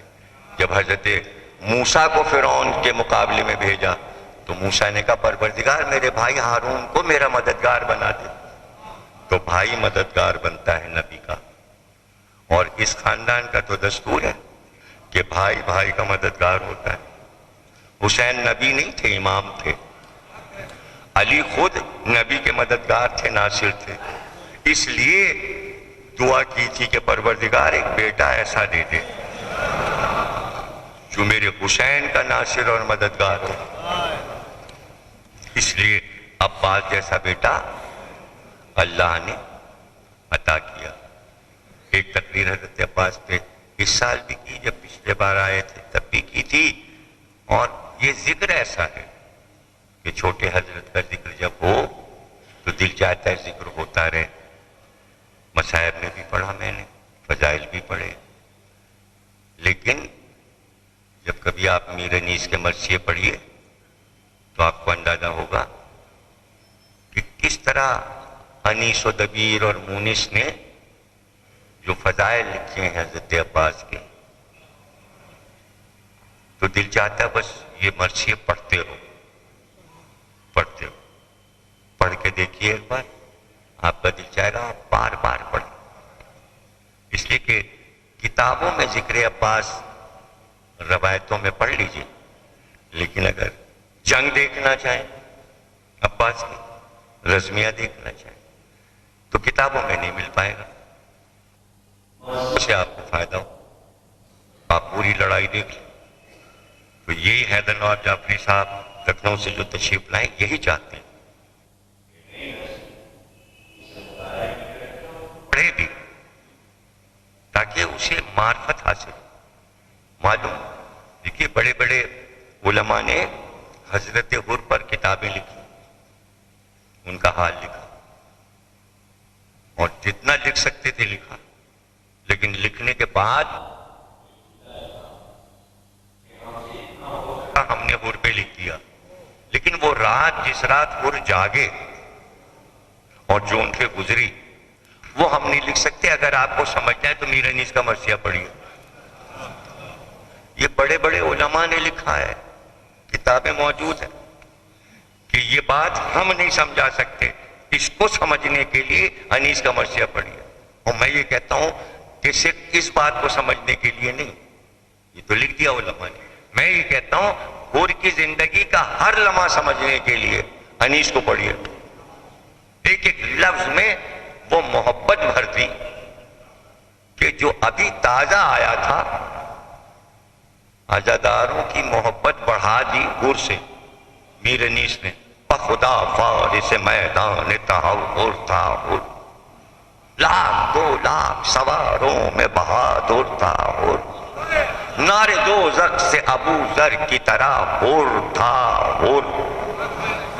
قافیے دیکھیے، زور دیکھیے، اور پھر جب شجاعت اور بہادری کو میر انیس نے بیان کیا کہ جا رہے ہیں حر امام حسین کی طرف، بگڑ کر یزید کے لشکر سے نکل کے، تو یہیں دارالترجمہ اشاعت جو عثمانیہ یونیورسٹی میں نظام نے قائم کیا تھا، سب سے پہلے میر انیس کے مرثیے دکن میں چھپے، اور حیدرآباد میں عثمانیہ یونیورسٹی نے چھاپے، اور نظام کی فرمائش پہ چھاپے گئے، اور نظم طباطبائی نے 3 جلدوں میں بہترین چھپائی، کتابت، کاغذ بہت عمدہ، میر انیس کے مرثیے چھاپے۔ نظم طباطبائی نے چونکہ میر انیس کو دیکھا تھا، جب حیدرآباد دکن میر انیس پڑھنے آئے تھے تو نظم طباطبائی نے ہی منظر کشی کی ہے کہ کدھر نظام بیٹھے تھے، کہاں ان کی فیملی بیٹھی تھی، شہزادے کدھر بیٹھے تھے، علماء کدھر بیٹھے تھے، تو ان کو سب یاد تھا کہ انیس کی منظر نگاری کیا تھی۔ یہاں جب عنایت جنگ کی جوڑی پر انہوں نے مرثیہ پڑھا تو اس میں انہوں نے پیش لفظ میں یہ بات لکھی کہ بعض جگہ تو ایسا لگتا ہے کہ انیس کے کلام میں سحر ہے، جادو۔ تو اس میں یہ مثال حضرت حر کی نظم طباطبائی نے دی، کہتے ہیں کہ جب حر چلا اس طرف سے اس طرف تو اس کا گھوڑا جو، اس کی تشریح کی انہوں نے کہ چونکہ فرات کے کنارے زمین اونچی نیچی تھی، تو جب گھوڑا دوڑے گا تو گھوڑا کبھی بلند ہوگا کبھی نیچے ہوگا، تو جب وہ اونچا ہوگا تو سوار کو بار بار فرات کا کنارہ نظر آئے گا، اونچی نیچی زمین کی وجہ۔ یہ سب پوری جیوگرافی ہے۔ انیس کے ہاں ہر علم ایک ہی مصرے میں آ جاتا ہے، 2 مصروں میں آ جاتا ہے، منطق بھی آ جاتی ہے، فلسفہ بھی آ جاتا ہے، تاریخ بھی آ جاتی ہے، حدیث بھی آ جاتی ہے، تفسیر بھی آ جاتی ہے، یہ ہے معجزات۔ تو کہتے ہیں کہ جب حر چلے تو نظم طباطبائی لکھتے ہیں کہ میر انیس کے 4 مصرے انہوں نے لکھے کہ حور کا عالم کیا تھا. زور بازو کا نمایاں تھا بھرے شانوں سے، زور بازو کا نمایاں تھا بھرے شانوں سے، دست فولاد دبا جاتا تھا دستانوں سے، برسیوں اڑتا تھا دب دب کے فرس رانوں سے، آنکھ لڑ جاتی تھی دریا کے نگہبانوں سے. کہ 4 مصروں میں ایک تصویر بنا، 4 مصروں میں ایک تصویر بنا. تو یہ آپ کو ایک تو جو سکھائیں گے بچے کو آپ، تو اسے انداز گفتگو آ جائے گا، گفتگو کا انداز آ جائے گا، اس سے تقریر بھی آ جائے گی، تلفظ بھی صاف ہو جائے گا، اور پھر معلومات میں اضافہ بھی ہوگا. یہ ہے میر انیس کو پڑھنے کا فائدہ. یعنی جب انیس دکن میں آئے تو پورا خاندان نظام کا سب انیس کے دیوانے ہو گئے تھے، اور جتنے شعراء تھے یہاں سب انیس کی شاگردی میں آ گئے. اور اس سے یہاں دکن میں اتنا مرثیہ پھیلا، اتنا مرثیہ آگے بڑھا کہ اسی کی شاخیں کہ ایک ایک شاعر نے کئی جلدیں یہاں کے شعراء نے مرثیے پر، نوحوں پر، سلاموں پر لکھا ہے. تو یہ بھی عرض کرنا تھا کہ آپ کے ذہن میں یہ بات پڑی رہے کہ میں جب پچھلی دفعہ آیا تو یہاں کے شعراء کرام نے اپنے مرثیوں کی کتابیں، نوحوں کی کتابیں مجھے دیں. میں نے سب پر اپنے رسالے القلم میں تبصرے لکھے، اور شکریہ بھی دکن والوں کا اس میں نے ادا کیا کہ جس طرح مہمانداری کی سب نے اور اپنی کتابیں بھی تحفے میں دیں، اس کی بھی میں نے ہر طریقے سے تذکرے میں باتیں لکھ دیں اور تفصیل لکھ دی. تو یہ گفتگو بھی آپ سے کرنی تھی. تو کل کی مجلس جو ہے وہ 11 بجے بھی ہے عنایت جنگ کی جوڑی پر، اور ایک میری 3 بجے بھی مجلس ہے. تو 2 تقریریں میری وہاں ہوں گی. تو ایک تو مجلس ہے اور دوسری میر انیس پر میں تقریر کروں گا جو آپ کا ادارہ بزم مرثیہ خوانی بننے جا رہا ہے دکن میں. اور رات کی مجلس جو ہے وہ اپنے جناب سید سجاد اور علاوہ توق.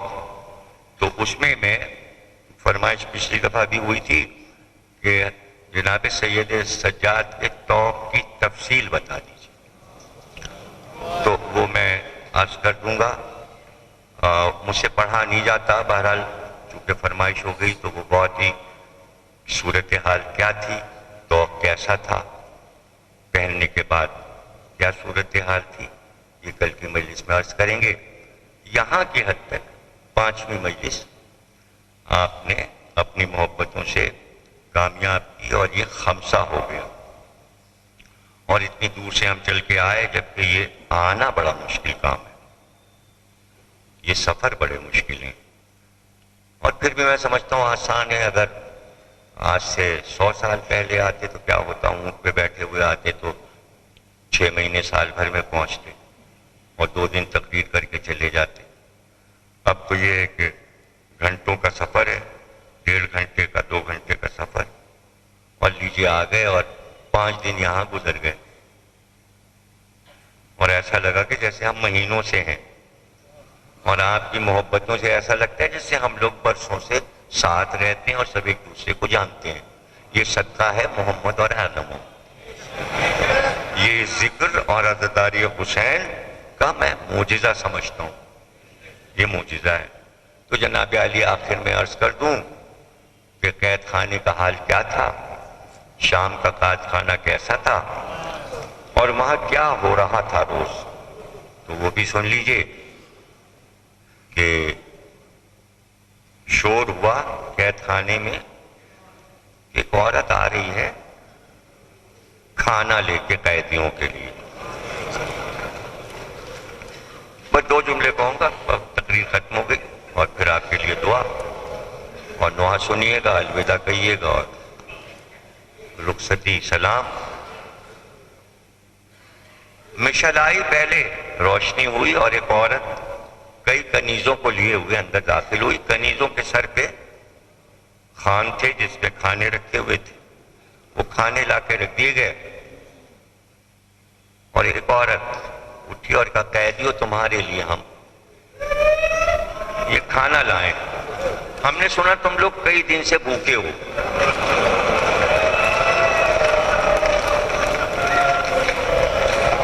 آج شب جمعہ ہے اس لیے ہم کھانا لائیں۔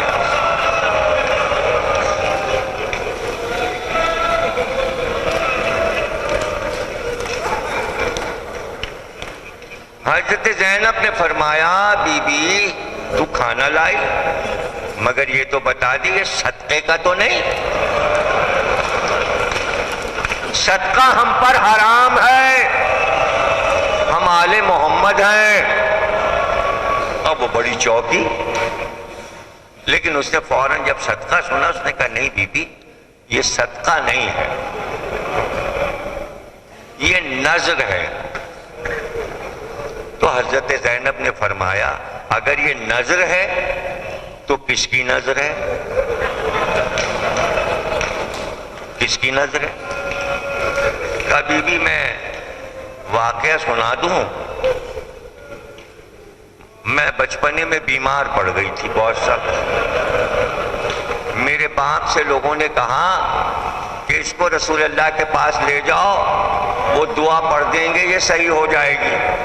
میں چھوٹی سی تھی، باپ گود میں لے کے رسول اللہ کے پاس گیا، میں مسجد نبوی میں لے جائی گئی اور رسول اللہ سے کہا گیا بہت بیمار ہے یہ، اس کے لیے دعا کر دیجئے۔ تو اس وقت رسول کی گود میں ان کا چھوٹا نواسا حسین بیٹھا تھا، تو رسول اللہ نے فرمایا حسین اٹھو کھڑے ہو، اس بچی کے سر پہ ہاتھ رکھ دو۔ جیسے ہی رسول کے چھوٹے نواسے نے میرے سر پہ ہاتھ رکھا میں شفا یاب ہو گئی۔ تب سے میں نے قسم کھائی کہ ہر شب جمعہ حسین کی نظر میں ان کی سلامتی کی دعا کے لیے کھانا پکا کے اسیروں کو، فقیروں کو، قیدیوں کو کھلاؤں گی۔ آج شب جمعہ ہے، میں نے حسین کی زندگی کی سلامتی کی دعا کی ہے، یہ کھانا حسین کی نظر ہے۔ تو کہا آج کے بعد یہ نظر نہ دلانا، ارے میرا بھائی حسین مارا گیا، میں حسین کی بہن زینب۔